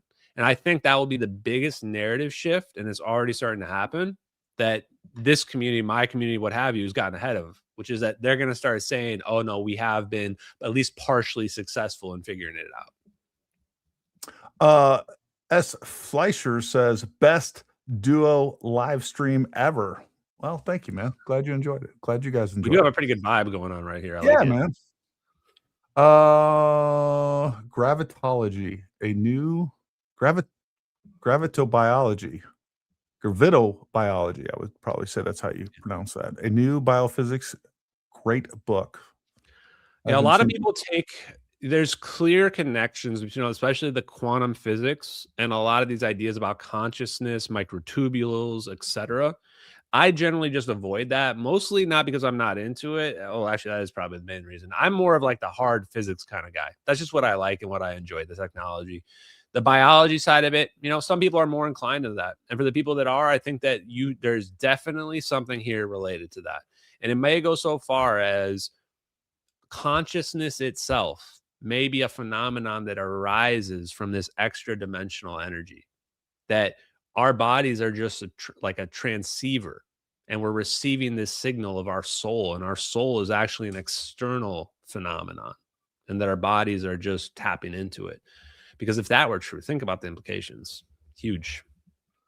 You lost me at consciousness, but I agree.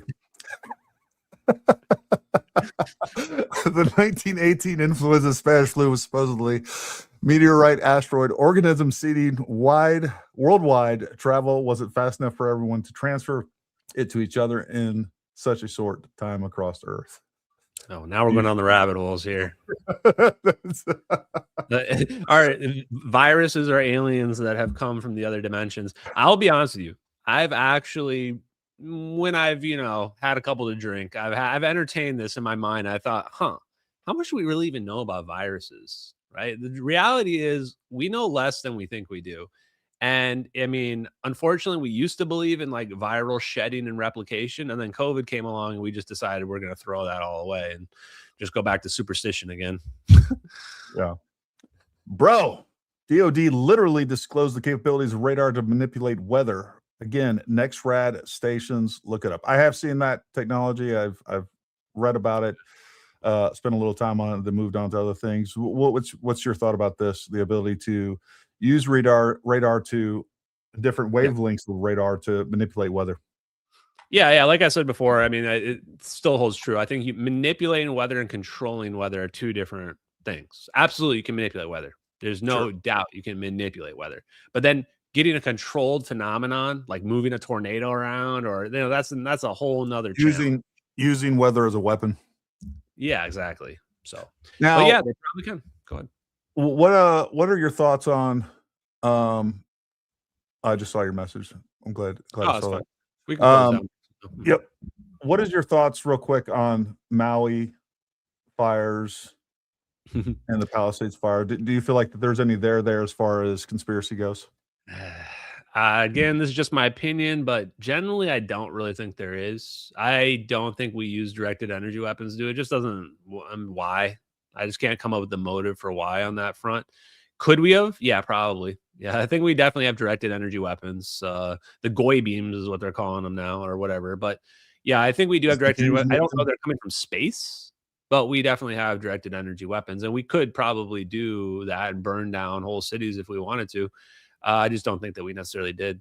So fair enough. Well, I would say that the motive would be to reclaim the land for government purposes, which seems like what they're trying to do in Maui, at least. But we will end it there. So first of all, everybody, if you haven't done so already, make sure you like, subscribe. Make sure you go, if you're watching from his people or just found us, make sure you subscribe to our channel and or on our X account. And for my people, definitely go give Ashton a follow. This was a lot of fun. Hopefully you guys enjoyed it as much as we did, but really it's all about me. I enjoyed it, so I don't care. But no, I really appreciate you coming on, Ash. This was a lot of fun. I look forward to doing some more of these in the future, and maybe we'll jump in here. Yeah, any other time you want me back out there. And I just saw the last super chat roll up, which was that they say we don't know anything about our history.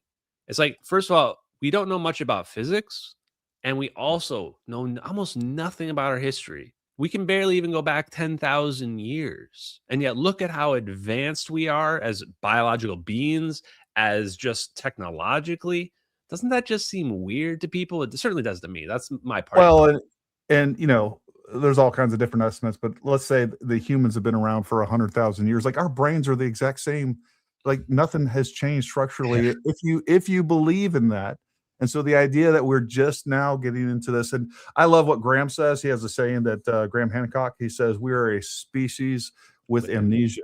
And I think that's true. I think there's some things that, you know, we have gotten to levels of technological advancements in the past that, I mean, it just makes sense that there were some sort of, you know, catastrophic events that took place that wiped out a large portion of this. And I think still you can still kind of fit that into the box of biblical as well, whether you're talking about the flood or anything else. So it is fun to I don't know, consider, postulate all those things. Read Dirds, peace out. We will leave it at that. Listen, folks, we really appreciate you tuning in.